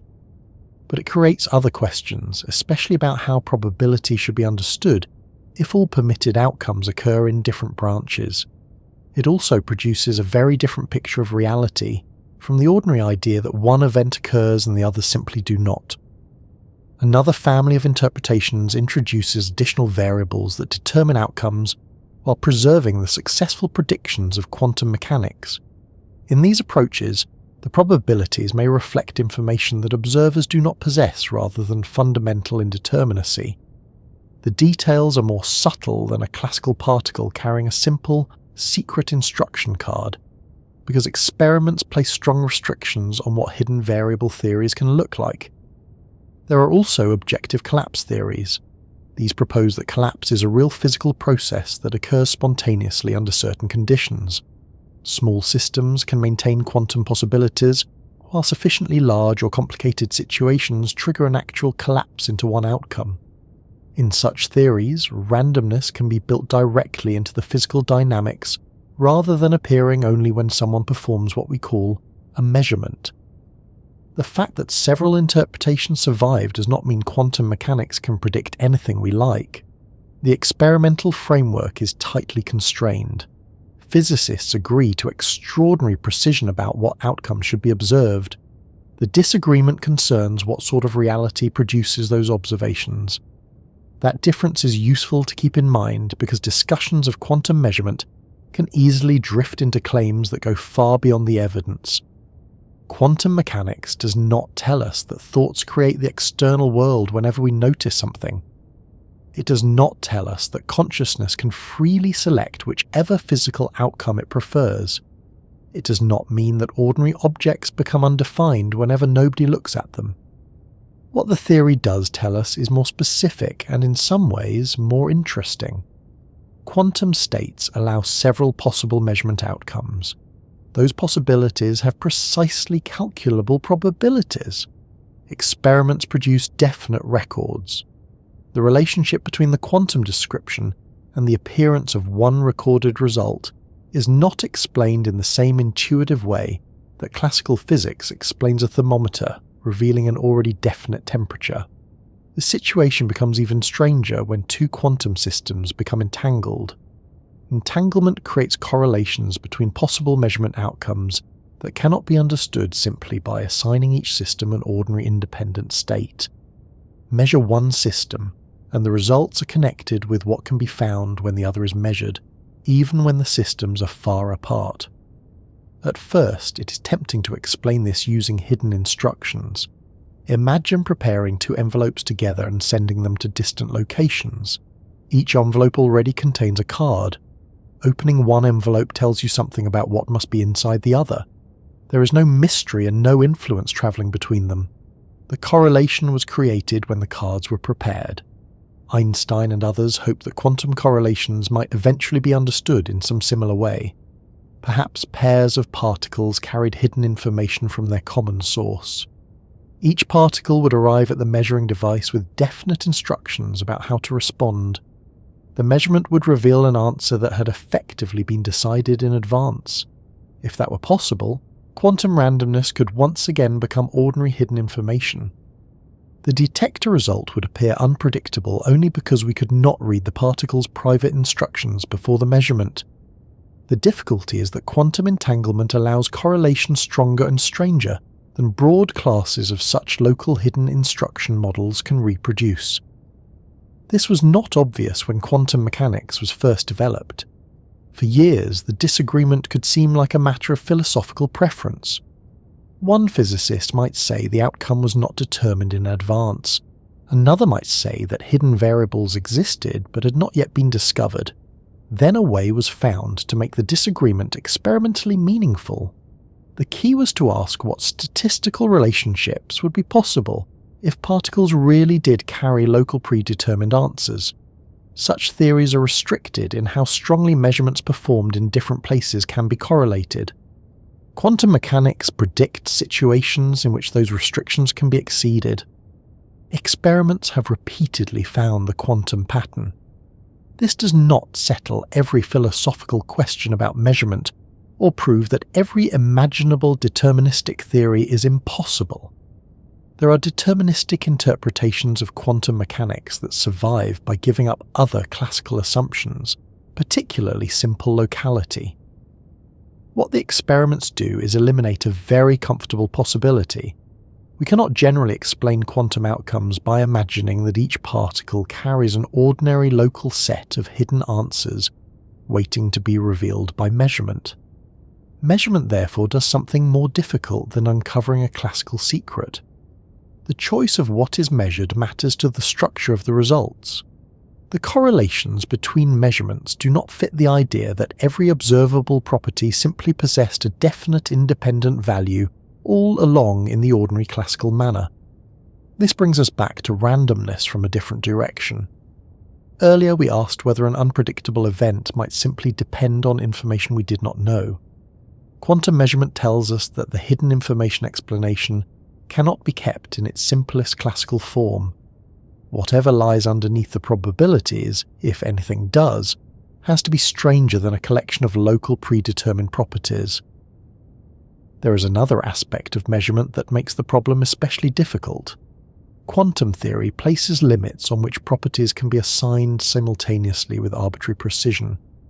This is not merely a statement about badly designed instruments. It belongs to the structure of the theory.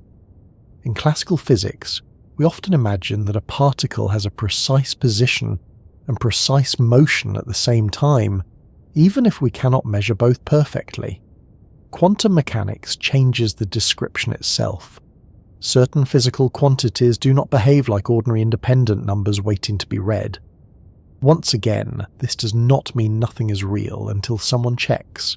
It means that the classical picture of an object carrying a complete catalogue of definite properties does not transfer cleanly into quantum physics.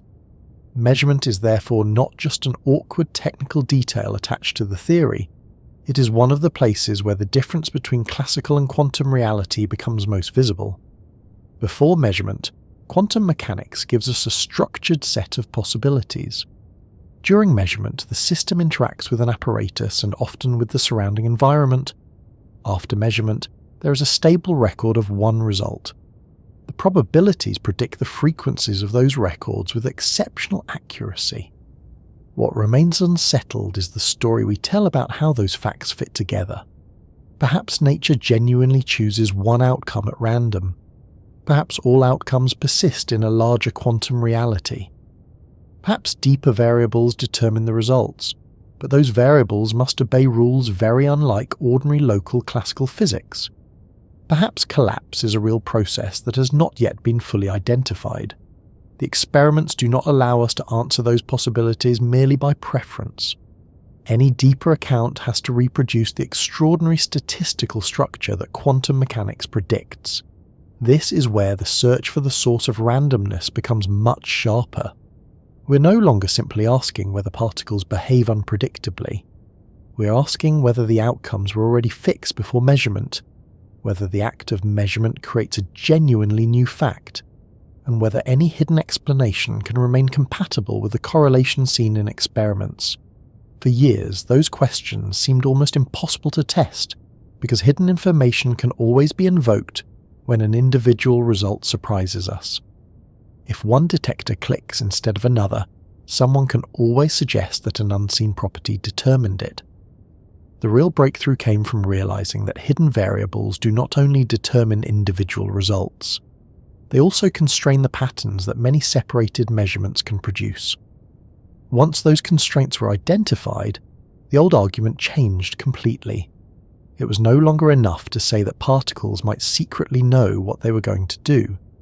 Physicists could ask what kind of hidden knowledge would be required, whether that knowledge could remain local, and whether the resulting statistical patterns matched the real world. The answer turned out to be far less comfortable than the classical picture suggests, and it forced physics to reconsider what it means for an event to have been decided before it was observed. Once measurement became part of the problem, the obvious escape route was to assume that quantum mechanics was simply incomplete. Perhaps the probabilities were not telling us that nature was genuinely uncertain. Perhaps they were telling us that physicists had not yet discovered all the information needed to make exact predictions. That would have made quantum randomness much easier to accept. The universe could remain fully determined underneath, while the mathematics we happen to possess would only describe the part of reality available to us. In that picture, every detector click would still have a cause, every particle would still have a definite instruction, and probability would be another temporary sign that human knowledge had not caught up with nature. This possibility is what people usually mean when they talk about hidden variables. The basic idea is not particularly mysterious. A hidden variable is simply some additional physical information that is missing from the ordinary quantum description, but that might determine the result of a measurement. The word hidden does not necessarily mean permanently unknowable. It only means that the variable is not included in the standard set of quantities being used to describe the system. We have already met this kind of idea in ordinary physics. Imagine tossing a coin while recording only whether it lands on heads or tails. If you know nothing about the motion of the coin, the result looks random.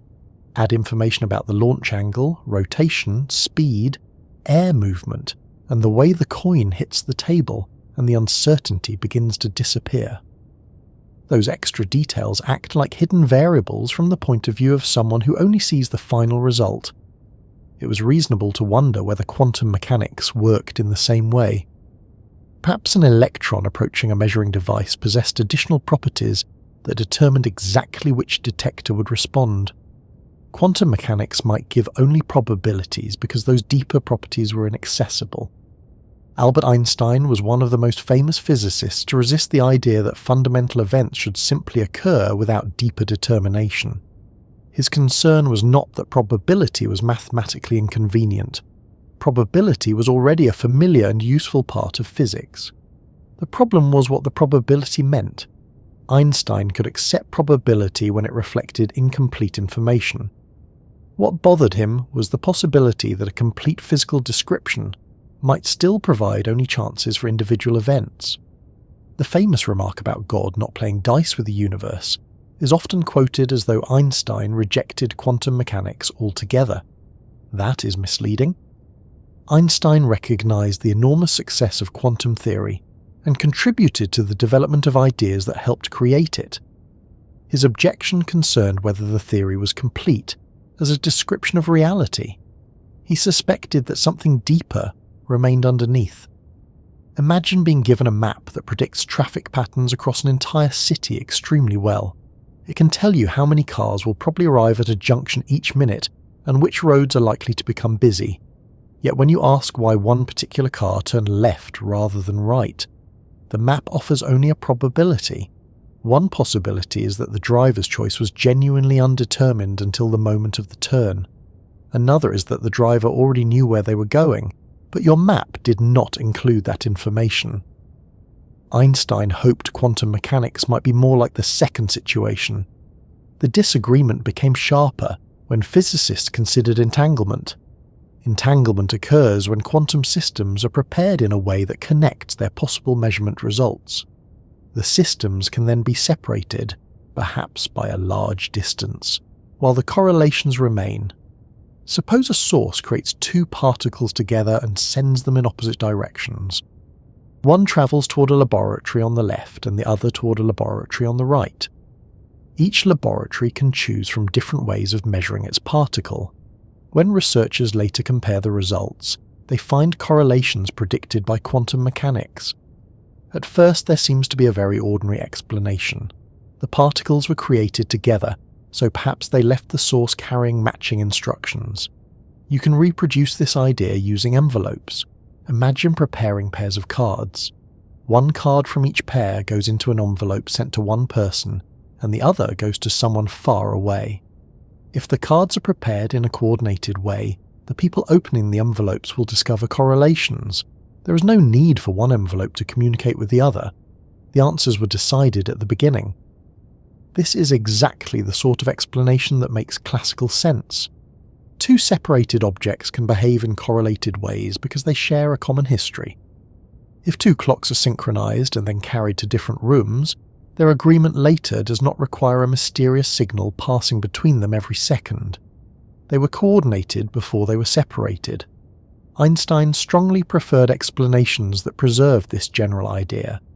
Physical properties should exist independently, and influences should not need to travel instantaneously across arbitrarily large distances. This became connected with a principle called locality. Locality, in the broad classical sense relevant here, means that what happens in one place should not be instantly altered by a choice made far away. Influences should travel through the physical world rather than jumping across distance without any intermediary process. This fits well with relativity, where signals and causal influences cannot simply move faster than light. Einstein and two colleagues, Boris Podolsky and Nathan Rosen, developed a famous argument in the 1930s designed to show that quantum mechanics seemed incomplete. Their reasoning involved entangled systems, and the fact that measuring one system could allow predictions about the other. They argued, roughly speaking, that if a measurement performed here allows us to know something about a distant system without physically disturbing it, then that distant system should already possess the relevant property. If quantum mechanics does not include all of those properties in its description, perhaps the theory is leaving something out. This became one of the central disputes about quantum foundations.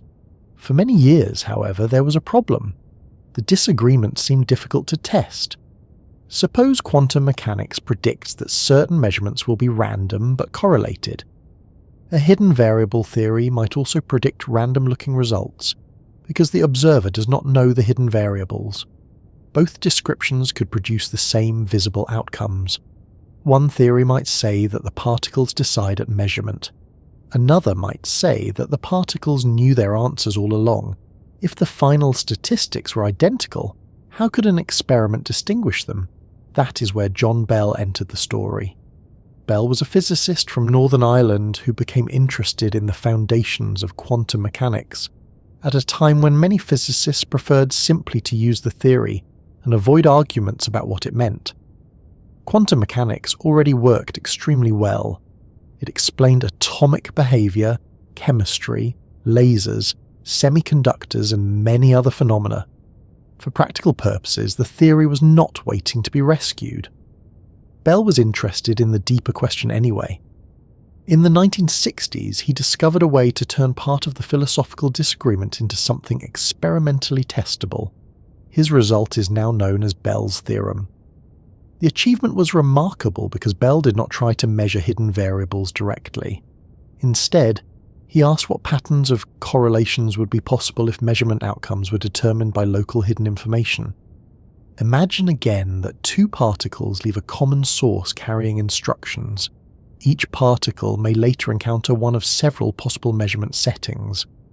The hidden variable idea says the particle already contains whatever information is needed to determine how it will respond. The measurement on the left cannot instantaneously change the hidden instructions on the right if locality is preserved. Bell showed that theories built from assumptions of this general kind cannot produce arbitrarily strong correlations. There are limits. Quantum mechanics predicts that certain experiments can exceed those limits. That is the crucial point. Instead of arguing endlessly about whether particles secretly carried instructions, physicists could perform the experiment and examine the correlations. If the correlations remained within the local hidden variable limit, Einstein's preferred kind of explanation might survive. If the correlations followed quantum mechanics and exceeded the limit, then the simple local hidden variable picture would fail. This is one of those moments in physics when a conceptual argument suddenly becomes laboratory equipment. The actual experiments require careful preparation. Entangled particles are produced and sent to separated measurement devices. The researchers vary how the measurements are performed. Each individual result still appears unpredictable. One side receives one result or another, the other side does the same. The important information appears only when many results are compared. Quantum mechanics predicts a particular pattern across the different measurement choices. Experiments began testing these predictions during the decades after Bell's work. The results increasingly supported quantum mechanics. The correlations exceeded what local hidden variable theories could reproduce. That conclusion became stronger as experiments improved. Researchers worked to close possible loopholes that might allow an ordinary local explanation to survive because of imperfections in the experimental design. For example, perhaps the detectors were missing too many particles. Perhaps the choices of measurement settings were not sufficiently independent. Perhaps information could somehow pass between parts of the apparatus during the experiment. Different experiments were designed to address these concerns. Eventually, increasingly strict tests continued to produce the correlations expected from quantum mechanics. The result is not that Bell proved all hidden variable theories impossible. That statement would be too strong. What Bell's theorem rules out is a broad class of theories that combine hidden predetermined outcomes with the kind of locality we would expect from classical physics. A deeper deterministic theory can still be constructed, but it cannot preserve every comfortable classical assumption at once. This is where discussions of Bell's theorem often become confusing. It is tempting to summarize the result by saying that particles communicate faster than light. That is not what the experiments establish in the ordinary sense. Entangled particles produce correlations that cannot be explained by local hidden instructions, but those correlations cannot be used in the usual way to send controllable information faster than light. An experimenter on one side cannot choose the random result they receive and use it to transmit a message instantly to the other side. The correlations become visible when the measurement records are later compared, so something about the classical picture of separate objects carrying independent local properties has failed. But relativity does not suddenly allow you to send an instant message to someone across the galaxy. That would certainly make interstellar communication more convenient, although customer support response times would probably remain mysterious. The deeper lesson is that the world does not behave as though every particle simply leaves the source with a local answer sheet, specifying what it will reveal under every possible measurement. Quantum correlations are stronger than that picture allows.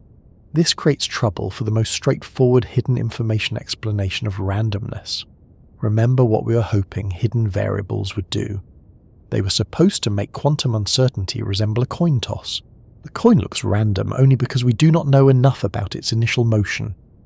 If particles work the same way, then each measurement result could already be fixed by hidden properties.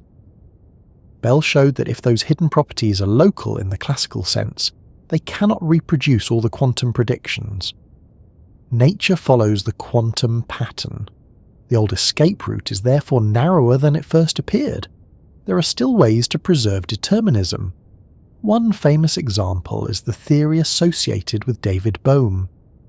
In this kind of picture, particles can possess definite properties while being guided by a larger quantum structure. The theory can reproduce the predictions of ordinary quantum mechanics. The price is that the underlying description is explicitly non-local. Events involving separated parts of an entangled system cannot be understood as completely independent local processes, connected only by ordinary hidden instructions from the past. This is a useful reminder that experiments rarely force us to abandon only one idea in isolation. They constrain combinations of assumptions. You can keep determinism, but you may have to give up simple locality. You can keep locality in some sense, but then other familiar ideas about predetermined properties may have to change. You can accept fundamental randomness, but that does not make the strange quantum correlations disappear. Nature seems to demand that at least part of the classical picture be surrendered. Einstein did not live to see the modern experimental test of Bell's theorem. He died before Bell published his result. That historical detail makes the story slightly frustrating, because Bell found a way to test a question that had occupied Einstein for years. The experiments do not tell us that Einstein was foolish to worry. Quite the opposite. His objections helped expose exactly which assumptions needed to be examined. Scientific disagreement is often most useful when the objection is strong enough to force a theory to clarify what it is really claiming. Einstein's discomfort with quantum completeness eventually helped lead physics toward tests that revealed something much stranger than either side could have demonstrated through philosophy alone. Bell's result also changes the question we have been asking throughout this journey. Earlier we could imagine randomness as hidden information fairly easily. A coin has unknown motion. A chaotic system has unknown initial conditions. A computer sequence has an unknown starting value. A shuffled deck has an unknown arrangement. In all of those cases, we can imagine discovering the missing information and recovering the outcome. Quantum experiments do not allow such a simple solution. If hidden variables determine the results, they cannot behave like ordinary local classical properties. The universe refuses to be reduced to particles carrying private little lists of answers through space. That does not automatically prove that reality is fundamentally random. This point deserves care because it is easy to make Bell's theorem sound more decisive about randomness than it really is. Bell tests tell us that local hidden variable models cannot account for the observed correlations. They do not uniquely select one interpretation of quantum mechanics. a theory can remain deterministic if it accepts non-local structure. The many worlds interpretation can also treat the underlying quantum evolution as deterministic, although probability then has to be understood in relation to the branching structure of outcomes rather than a single random collapse. Other interpretations accept genuine indeterminism and treat the individual outcome as fundamentally unpredictable. The experiments constrain the options, but they do not leave only one philosophical description standing. Still, something extremely important has changed. Before Bell, someone could reasonably imagine that quantum randomness was probably just ordinary ignorance waiting for a better microscopic theory. After Bell, that hope becomes much harder to maintain in its classical form. Whatever deeper reality exists cannot simply resemble familiar objects with complete local properties that determine every possible measurement result. There is another surprising feature of Bell experiments that sharpens the puzzle. The measurement settings themselves matter. Researchers can choose different ways to measure each particle, and quantum mechanics predicts correlations across those different choices. A local hidden variable theory would need the particles to carry enough predetermined information to answer whichever measurement is eventually selected. Bell's reasoning examines the relationships that such predetermined answers would have to satisfy. Quantum results violate those classical relationships. This is why the theorem is not merely about two particles behaving similarly. Ordinary matching behavior would be easy to explain. The important part is how the correlations change when the measurement settings change. Nature behaves as though the possible questions and answers cannot all be placed into one classical instruction sheet in advance. That is a much deeper challenge to the idea that measurement simply reveals a complete set of properties that already existed. Suppose you tried to build a pair of ordinary machines that imitate an entangled quantum system. You program them together, separate them, and forbid any later communication. Each machine may be asked one of several questions. Before separation, you can give them any shared strategy you like. They may contain enormous amounts of hidden information. They may use complicated internal programs. They may even share a long list of random instructions. Bell's theorem tells us that there are quantum correlation patterns these separated local machines cannot reproduce if every answer is determined only by the information available locally. That is why the result is so powerful. It does not depend on our failure to imagine a sufficiently clever instruction list. It places a mathematical limit on the entire category of local instruction-based explanations. Real quantum systems exceed that limit. From the perspective of randomness, this means we cannot explain the outcome of each measurement by simply saying that the particle knew the answer, and we did not. At least, not if we also insist that the answer belongs independently to that particle and remains unaffected by the broader entangled situation in a non-local way. The comfortable distinction between ignorance and genuine chance has therefore become tangled with another question. How separated are separate objects in quantum physics? Classical thinking encourages us to imagine the world as a collection of individual things, each carrying its own physical properties. Interactions happen when those things meet or exchange influences. Entanglement suggests that the quantum state of a combined system can contain information that does not break neatly into independent descriptions of each part. The whole arrangement matters. This does not mean two distant particles become one ordinary object stretched through space. It means the quantum description of their joint state contains correlations that cannot be reproduced by assigning each particle a complete local set of predetermined answers.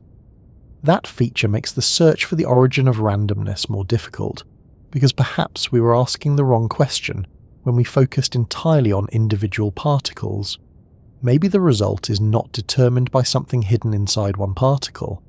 Maybe the relevant physical description belongs to the larger quantum system. Some interpretations move in exactly that direction. Others say the individual result is genuinely created probabilistically when measurement occurs. Still, others keep deterministic evolution while treating all possible outcomes as parts of the total quantum state. Each picture handles the apparent randomness differently. What they share is the need to reproduce Bell's correlations. This is where Einstein's uneasiness remains surprisingly relevant. his instinct that quantum mechanics raised a serious problem about reality was correct. Where he would have preferred a more classical local completion, experiments have made that option extremely difficult to sustain. The universe is not behaving like a collection of classical dice whose exact motions are merely hidden under the table. Something more unusual is happening. Perhaps chance is fundamental. Perhaps determinism survives in a non-local form. Perhaps every quantum possibility is retained in a larger description, and the randomness belongs to the perspective of observers within it. Bell's theorem does not choose between all of those possibilities. What it does is remove one of the easiest answers. We cannot simply say that quantum randomness is ordinary missing information, and then imagine that each object carries its own local secret explanation. Nature has already been asked that question in the laboratory, and the correlations do not fit. That leaves us looking for the origin of randomness in a much larger setting. Individual quantum measurements are strange enough, but the universe is filled with quantum processes that have been occurring since long before laboratories, detectors, or physicists existed. Particles were scattering, unstable nuclei were decaying, light was travelling through space, and matter was forming structures for billions of years before anyone was around to call any of it random. The next issue is therefore not simply whether one experiment contains chance. It is what happens when quantum uncertainty is allowed to operate across the history of the cosmos, where microscopic events can be amplified into large differences, and where a tiny fluctuation at one moment may eventually help shape something as large as a star, a galaxy, or the structure surrounding us today. By the time randomness reaches the scale of the universe, it is no longer just a question about what one particle might do inside a laboratory. It becomes a question about history. The same quantum rules that govern electrons, atoms, light, and radioactive decay have been operating everywhere for billions of years. Long before there were laboratories, telescopes, physicists, or anyone wondering whether nature secretly rolls dice, particles were interacting, unstable nuclei were changing, radiation was travelling through space, and matter was responding to quantum rules.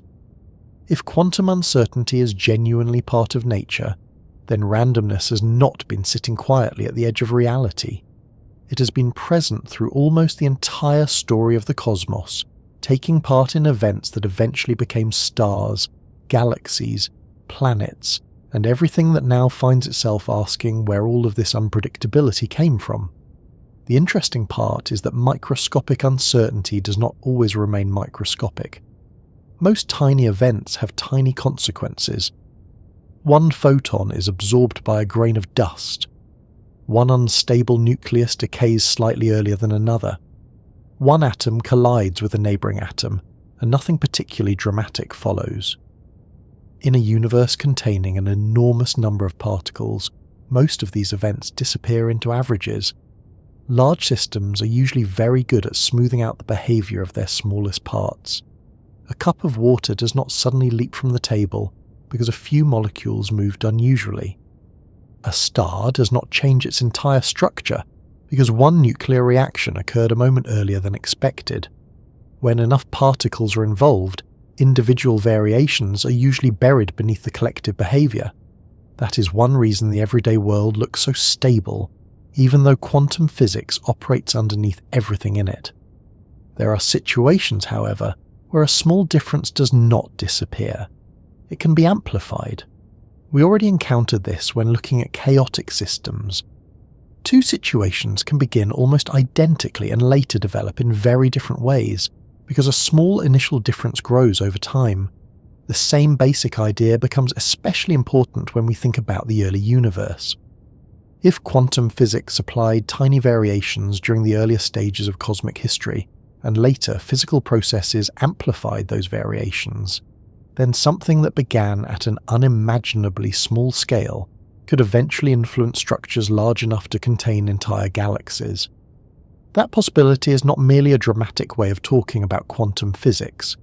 It is part of one of the central ideas used in modern cosmology to explain why the universe is not perfectly smooth. If we look around the universe today, matter is clearly not distributed evenly. There are stars surrounded by enormous stretches of emptier space. Stars gather into galaxies.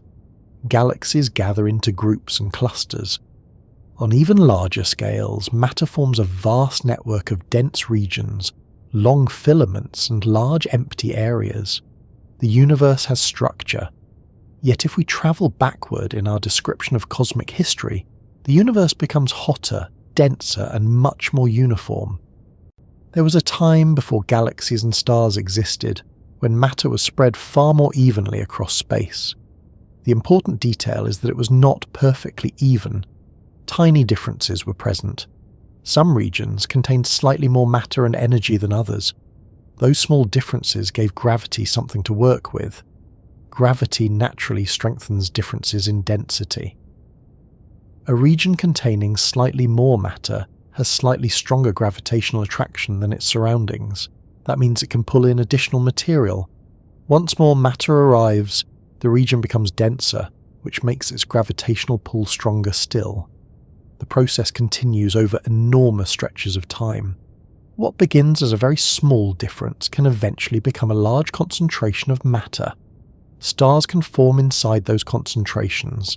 Galaxies can develop. Galaxies can merge and gather into larger structures. The universe we see around us therefore depends strongly on the small irregularities that existed much earlier. The obvious question is where those irregularities came from.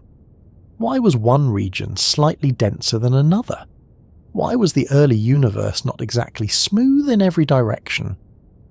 One of the leading ideas connects those early differences with quantum fluctuations.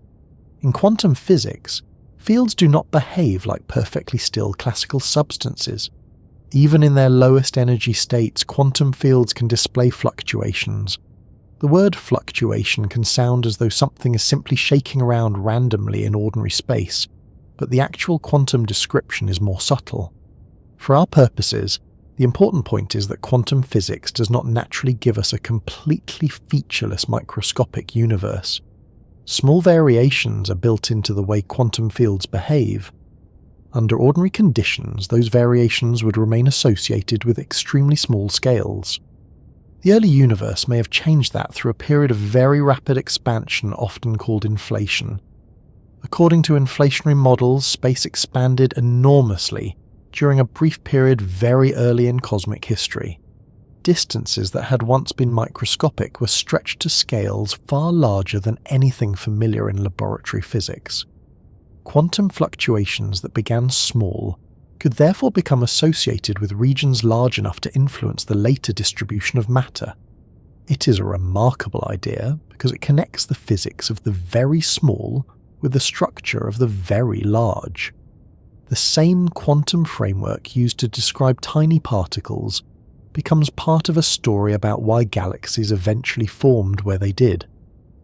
After this rapid expansion ended, the universe continued evolving.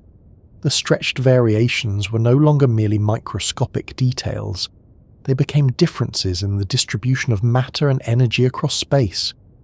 Gravity then had billions of years to enlarge those differences. Regions that began with a little more matter tended to attract more. Regions that began with slightly less matter became relatively emptier. The large-scale structure of the universe gradually emerged from this uneven starting point. In that sense, the positions of galaxies today may preserve an enormously amplified record of very early quantum behavior. We can actually observe traces of those early variations by looking at ancient radiation that fills the universe. This radiation comes from a time when the cosmos had cooled enough for light to travel freely over large distances. When astronomers map that radiation across the sky, they find that it is extremely uniform, but not perfectly so. Tiny variations appear from one direction to another. Those differences contain information about conditions in the young universe. Their statistical pattern fits remarkably well with models in which early fluctuations later helped seed the formation of cosmic structure.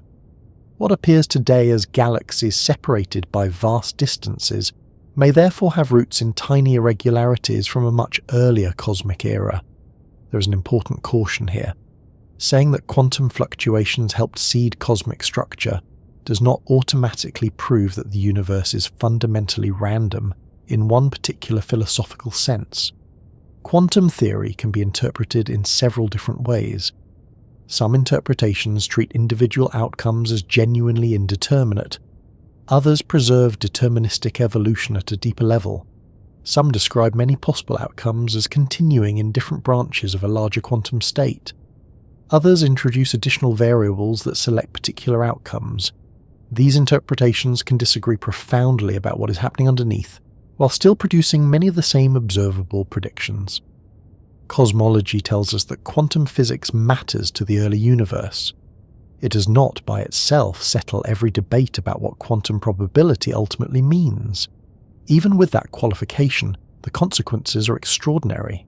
Imagine two universes governed by the same general laws, but beginning with slightly different patterns of early fluctuations. Their broad behavior might be similar. Both could contain expanding space, gravity, matter, stars, and galaxies. Yet the detailed arrangement would not be identical. One region might become dense earlier.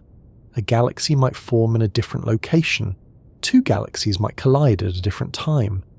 A star-forming cloud might be compressed in one history and left relatively undisturbed in another. Over billions of years, the differences could spread through countless later events. This is where randomness and chaos begin to work together. Quantum physics can provide tiny differences. Deterministic physical processes can then amplify them. Once the differences are large enough, ordinary gravitational dynamics can produce increasingly different histories. You do not need every later event to be quantum random. A small amount of uncertainty introduced early can be magnified by perfectly lawful evolution. The universe can therefore combine quantum probability with classical causation in a way that produces histories that are both structured and difficult to predict in detail. A useful comparison is weather. A small difference in atmospheric conditions can eventually change the path of a storm. The storm still obeys physical laws throughout its development. The later unpredictability comes from sensitivity to earlier conditions. Now imagine that some of those earliest differences were not merely unknown to us, but were connected with quantum uncertainty. The result would be a system in which quantum variation enters at one stage and classical amplification does much of the later work. The final event may be enormous, even though the original difference was microscopic. Nature contains many smaller examples of this kind of amplification. A particle striking a detector can trigger a signal large enough for a person to see. A high-energy particle entering an atmosphere can produce a cascade of later particles. A microscopic change inside a molecule can sometimes alter a chemical reaction. In biological systems, a molecular change can occasionally affect genetic material. Most such events disappear without lasting consequences, but some enter larger chains of cause and effect. This does not mean that major events can casually be blamed on one quantum accident. That idea is tempting because it makes quantum physics sound powerful and mysterious, but it usually ignores the enormous number of other causes involved. A storm is shaped by temperature, pressure, moisture, geography, sunlight, ocean conditions, and countless atmospheric interactions. A biological outcome depends on chemistry, development, environment, and many other factors.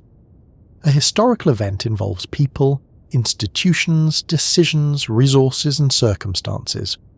Quantum physics operates underneath all of these things, but pointing at quantum randomness is not automatically an explanation of what happened. The cosmic case is stronger because the early universe naturally provided a mechanism capable of taking tiny variations and stretching them across enormous scales.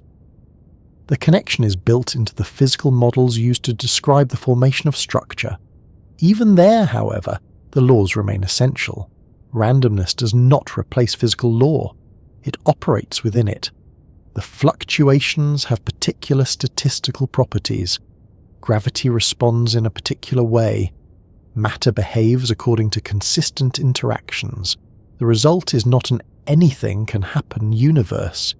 It is a universe where lawful evolution can begin from conditions containing variation. This distinction matters because people sometimes imagine randomness as the opposite of order. In physics, the two can exist together quite comfortably.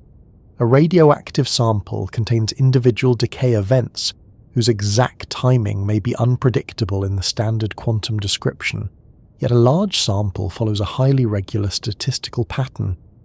A stream of particles can strike a detector at unpredictable individual locations, while the overall distribution matches a precise prediction. Quantum theory can be uncertain about specific events while being extraordinarily accurate about large collections of events. The same pattern appears in cosmology.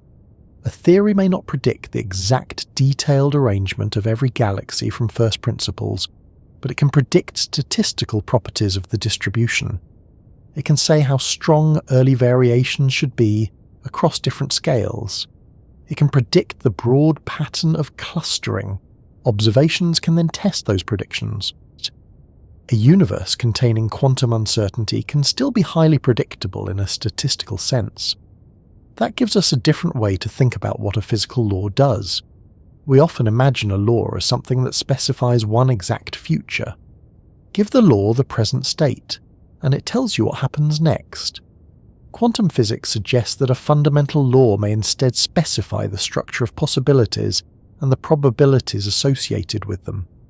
The law remains precise, but its precision belongs to the distribution rather than to one guaranteed event. If this interpretation is correct, then the universe does not need to contain a complete detailed script of its future. It can contain rules governing what may happen and how likely different outcomes are. Particular events then become part of the history as they occur. The laws constrain the story without necessarily writing every sentence in advance. That picture has consequences for one of the oldest dreams in physics. Imagine an intelligence with perfect knowledge of the universe at one moment and unlimited ability to calculate. Classical determinism suggests that such an intelligence could predict everything that followed. The difficulty would be computational, not fundamental. Chaos already makes this dream practically impossible, because perfect initial knowledge cannot be obtained, and tiny errors grow rapidly. Quantum mechanics raises a more serious possibility. Even complete knowledge of the quantum state may provide probabilities rather than one uniquely predictable future. In that case, an all-knowing calculator of the present would still not possess the kind of future map imagined by classical physics. It might know every probability allowed by the laws while remaining unable to specify which individual quantum event would happen next. The future would be constrained without being fully selected. This depends, once again, on interpretation. A deterministic version of quantum theory may say that the future is fixed by a deeper state, even though ordinary observers cannot access all of it. A many-worlds picture may say that the total quantum state evolves deterministically, while different outcomes appear in different branches. A collapse-based interpretation may say that genuine randomness selects outcomes as physical events occur. The disagreement is not about whether quantum predictions work, it is about what sort of reality produces them. Cosmology makes that disagreement especially interesting because the early universe did not have an outside observer. In laboratory discussions, we often talk about a system being measured by an apparatus. The apparatus then produces a record that an observer can examine. But when we talk about the quantum state of the early universe, everything involved was already inside the universe. There was no external measuring machine waiting beyond space. There was no cosmic technician checking which fluctuation had appeared and writing the result on a clipboard. This raises the same measurement problem we encountered earlier, only on the largest possible scale. How do quantum possibilities become the effectively classical variations that later behave like ordinary density differences? Decoherence provides an important part of the answer. Different parts of the universe interact with other degrees of freedom, and those interactions can destroy observable interference between alternatives. The resulting behavior can look increasingly classical. The fluctuations can become effectively stable records within the larger environment. Yet decoherence alone does not make every interpretive question disappear. It explains why alternatives stop interfering in the way isolated quantum states can. but different interpretations still describe the resulting reality differently. One view says one outcome genuinely occurs. Another says several outcomes remain in different branches. Another says an underlying configuration selects which result is realized. The early universe therefore takes the measurement problem and removes the comforting idea that a human observer might somehow be essential to it. Whatever the eventual interpretation turns out to be, the larger lesson is difficult to avoid. Quantum physics is not a small correction added to an otherwise classical cosmos. It appears deeply connected with how cosmic structure developed. The universe we see today carries traces of physical processes that began when quantum behavior and cosmology were inseparable. Every galaxy formed inside that history. Our own galaxy formed from matter responding to the early distribution of density. Generations of stars lived and died within it, producing heavier elements. Later stars formed from enriched material.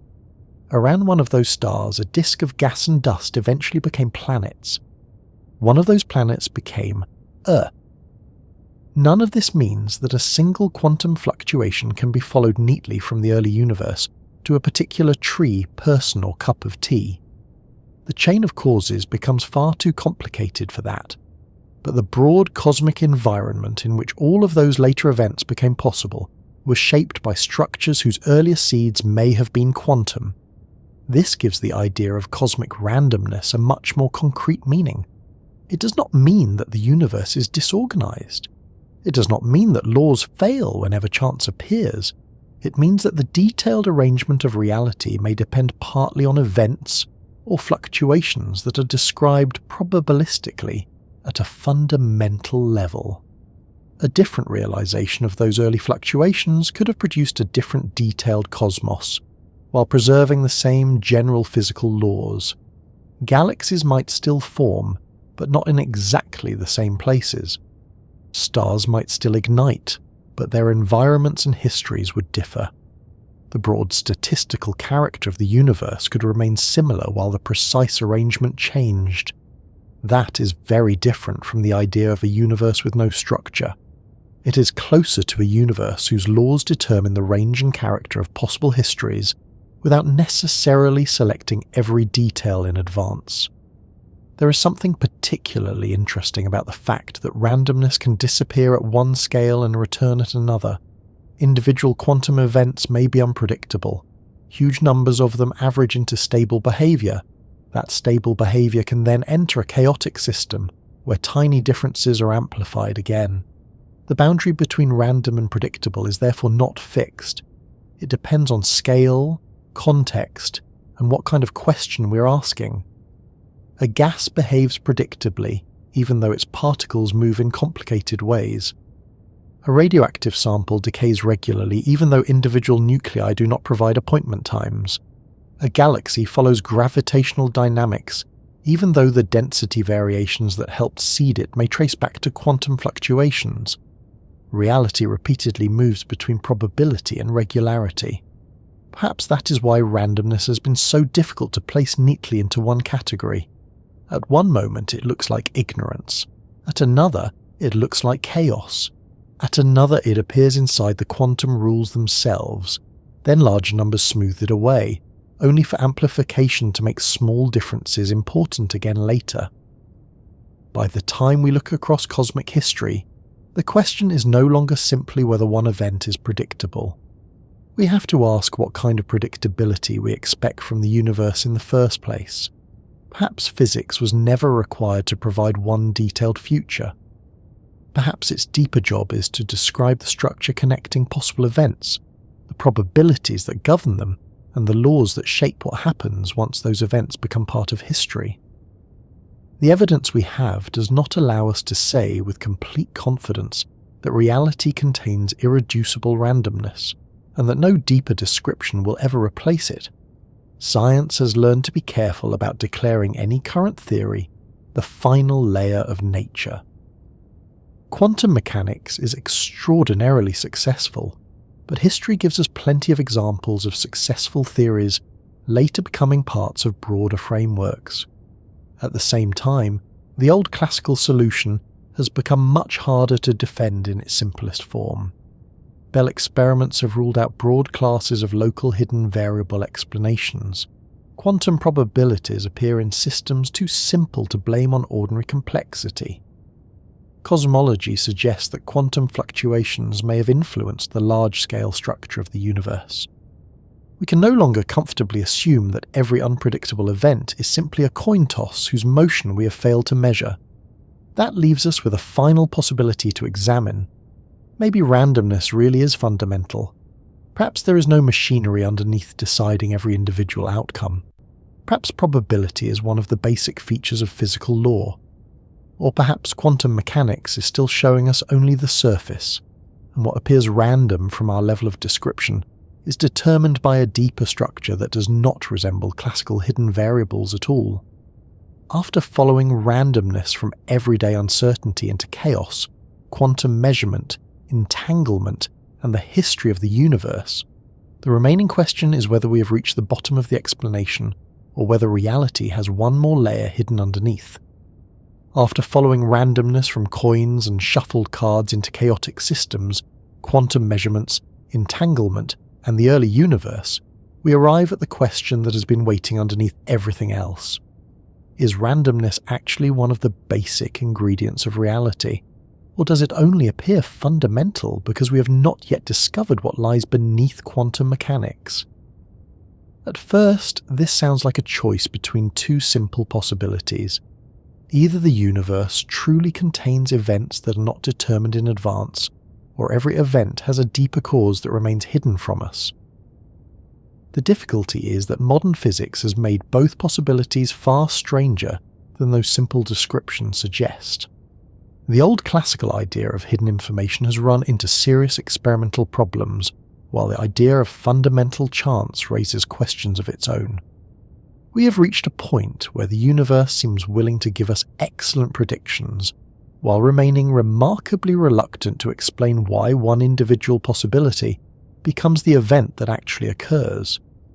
The most straightforward answer is that randomness is fundamental. In the standard way quantum mechanics is often used, a physical system is prepared. The theory assigns probabilities to different possible measurement outcomes, and one of those outcomes is recorded. Nothing inside the ordinary quantum description determines which individual result must appear. The probabilities are not temporary placeholders waiting for better measurements. They are part of the prediction itself.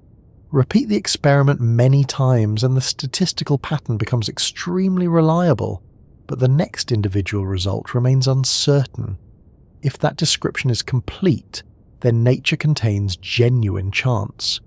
The universe does not secretly know every individual outcome in advance in the classical sense. Some facts become definite only when the relevant physical event occurs. There is something both simple and unsettling about this possibility. Physics has spent centuries searching for causes. When something happened unexpectedly, scientists learned to look for missing mechanisms, unnoticed forces, hidden structures, and overlooked variables. That approach worked so often that it became almost instinctive. A planet did not wander because the heavens were unpredictable. Its motion followed gravity. Heat was not an invisible substance behaving mysteriously. It could be connected with microscopic motion. Disease did not simply appear at random. Biological mechanisms and transmission could be studied. Again and again, apparent uncertainty gave way to deeper explanation. Quantum mechanics asks us to consider that this method may eventually reach a boundary. There may be events for which the deepest possible explanation gives a probability rather than a hidden cause selecting one exact result. If that is true, asking why one particular quantum event happened may sometimes be like asking for information that nature itself does not contain. Suppose an unstable atom decays at one moment rather than another. We can describe the physical state, calculate the probability of decay over time, and test those predictions on enormous numbers of atoms. Yet if the theory is complete and genuinely indeterministic, there may be no additional fact explaining why that individual atom decayed at that exact instant. It happened according to the probability allowed by the physical state. The explanation ends there. That feels unsatisfying because human beings are accustomed to explanations that point backward toward another event. The glass broke because it fell. It fell because someone knocked the table. The table moved because an elbow struck it. Continue long enough and every event seems to invite an earlier cause. Fundamental randomness would interrupt that pattern. The laws would explain the possibilities and their frequencies, but not the exact selection of one outcome. The important thing is that such randomness would not mean the universe lacks rules. A genuinely random quantum event is not an event for which anything whatsoever can happen. The possible outcomes are restricted. Their probabilities are precisely structured. Conservation laws still apply. Physical interactions still matter. Quantum randomness, if fundamental, is disciplined randomness. Nature may not tell us which allowed result comes next, but it tells us with remarkable accuracy how often different results should appear. This distinction makes a fundamentally random universe far more orderly than the phrase might suggest. Imagine a casino in which nobody can predict the next result, yet the long-term statistics follow exact patterns. Now make the rules incomparably more precise and apply them to particles, atoms, fields, and radiation across the entire universe. The individual events can contain chance, while the larger physical world remains stable enough for stars to shine, chemistry to work, and clocks to keep time. Still, not everyone is willing to accept that the explanation should stop at probability. Perhaps quantum mechanics is not the deepest theory. Physics has been here before. Newtonian mechanics once looked fundamental, then relativity revealed a broader description. Classical ideas about matter were transformed by quantum theory.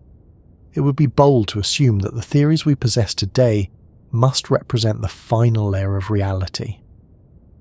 Perhaps a deeper framework will eventually explain why quantum probabilities have the values they do and why particular events occur.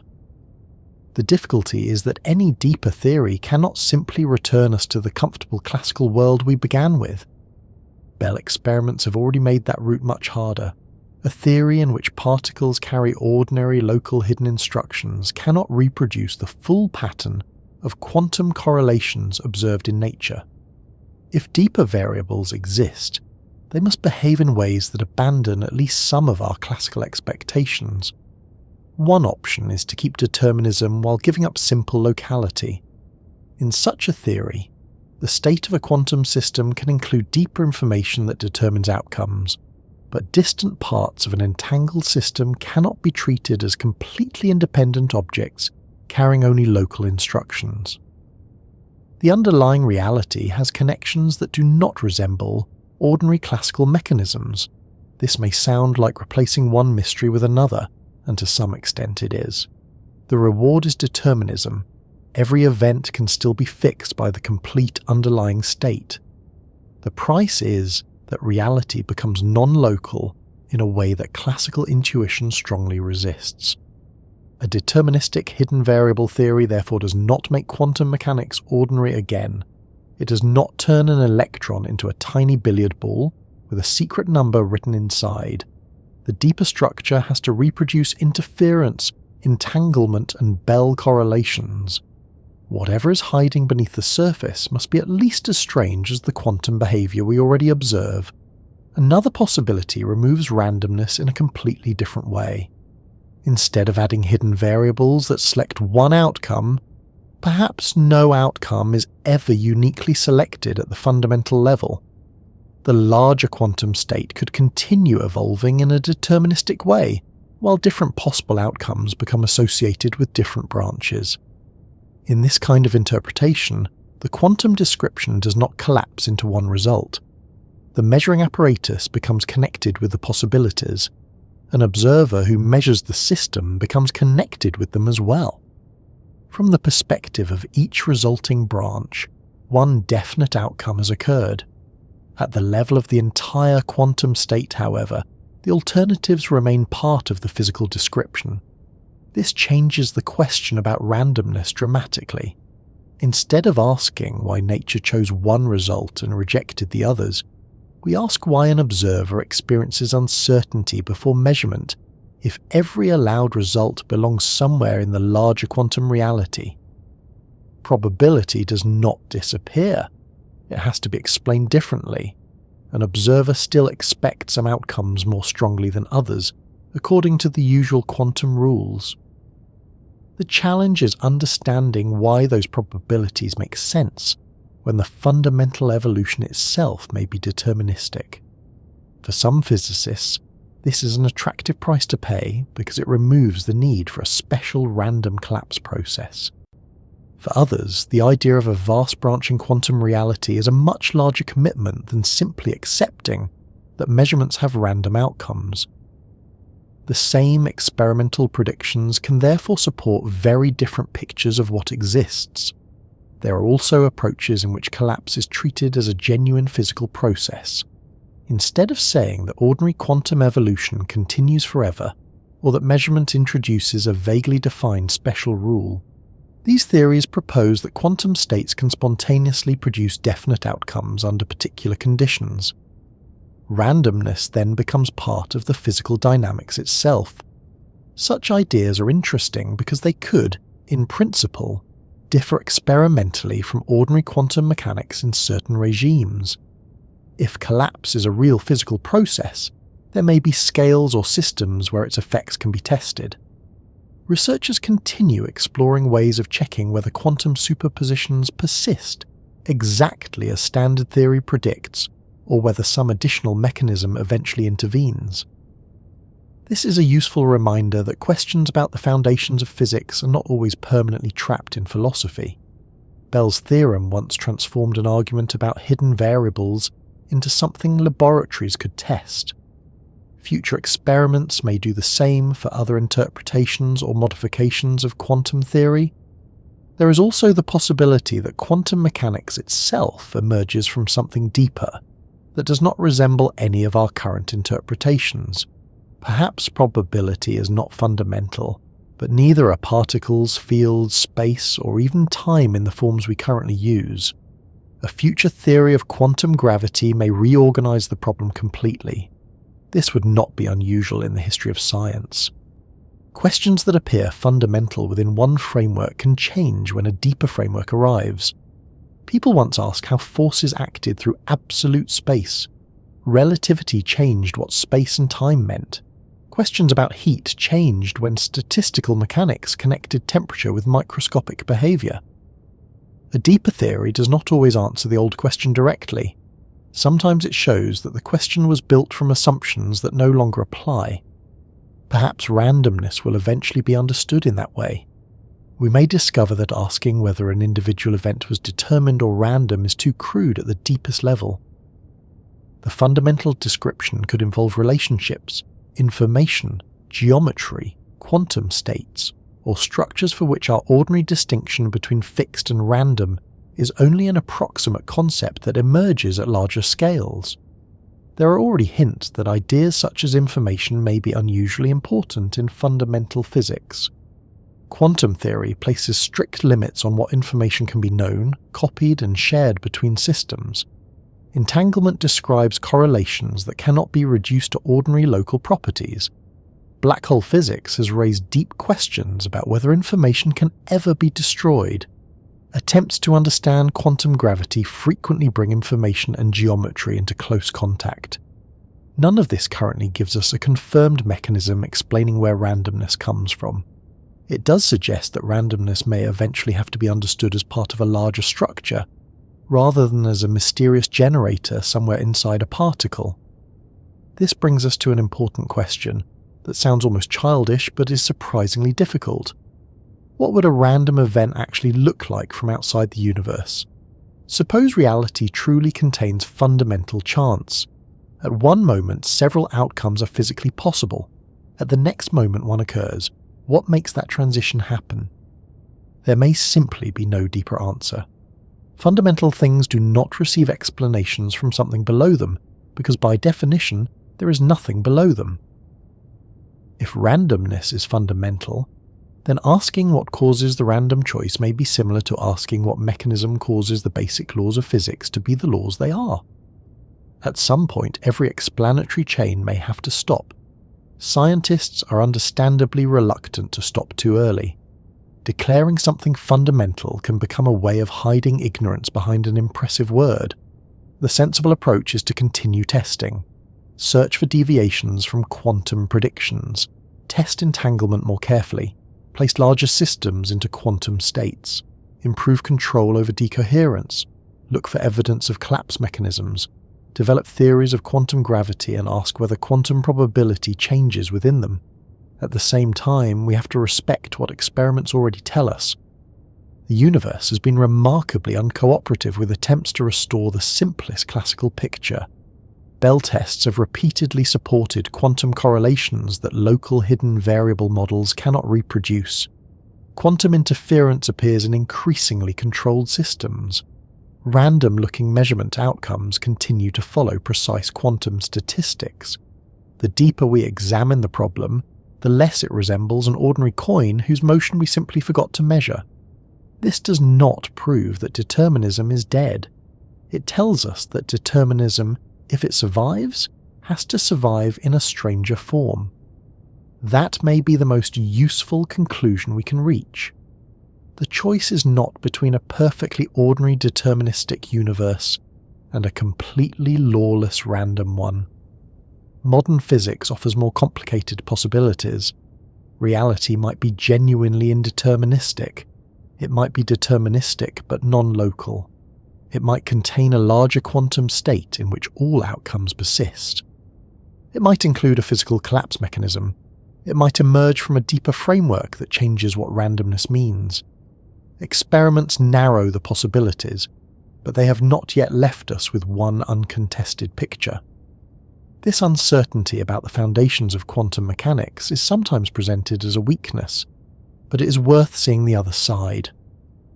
We possess a theory whose predictions are spectacularly successful, even while physicists continue debating what those predictions mean about reality.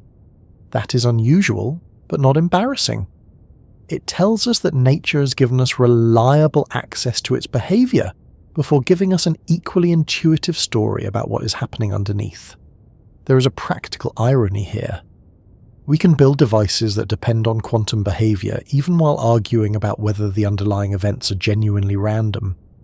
Modern technology uses quantum physics in electronics, lasers, sensors, atomic clocks, medical equipment, and many other systems. Some technologies deliberately use quantum processes to generate random numbers. The engineering can work without waiting for philosophers and physicists to agree on the ultimate meaning of probability. Nature appears quite happy to operate while we're still discussing the manual. There is another question people sometimes attach to fundamental randomness. If some physical events are genuinely unpredictable, does that create room for free will? The connection is much weaker than it first sounds. A random event is not the same as a controlled decision. If a choice were determined by an unpredictable quantum event, that would make the choice less predictable, but randomness alone would not make it more deliberate. Replacing strict determination with a microscopic lottery does not automatically explain agency, consciousness, or responsibility. The relevance of quantum randomness to human decisions therefore remains a separate question, requiring neuroscience, philosophy, and much more than a simple appeal to particle physics. It is better not to ask quantum mechanics to solve every mystery, merely because it already has enough mysteries of its own. The more direct consequence concerns the future itself. If fundamental randomness exists, then the future may not be fully specified by the present. The present can constrain what comes next and assign probabilities without containing one unique detailed continuation.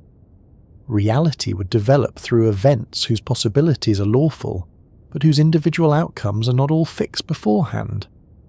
If a deterministic interpretation is correct instead, the future may still be fixed at the deepest level, although no observer inside the universe could necessarily know it. Chaos, limited information, entanglement, and the complexity of large systems would keep practical predictions severely restricted. Either way, the dream of perfect foresight remains out of reach, A fundamentally random universe cannot be predicted exactly because some outcomes are not fixed. A deterministic chaotic universe cannot be predicted exactly by real observers because perfect information is unavailable and errors grow. Different foundations can therefore lead to the same everyday experience. The future remains uncertain to us. Perhaps this is why randomness feels so natural from inside the universe. We live among processes whose details are hidden, systems whose complexity overwhelms calculation, chaotic dynamics that amplify tiny differences, and quantum events whose individual outcomes resist classical prediction. Several kinds of uncertainty are layered together. By the time an event reaches ordinary human experience, separating them can be extremely difficult.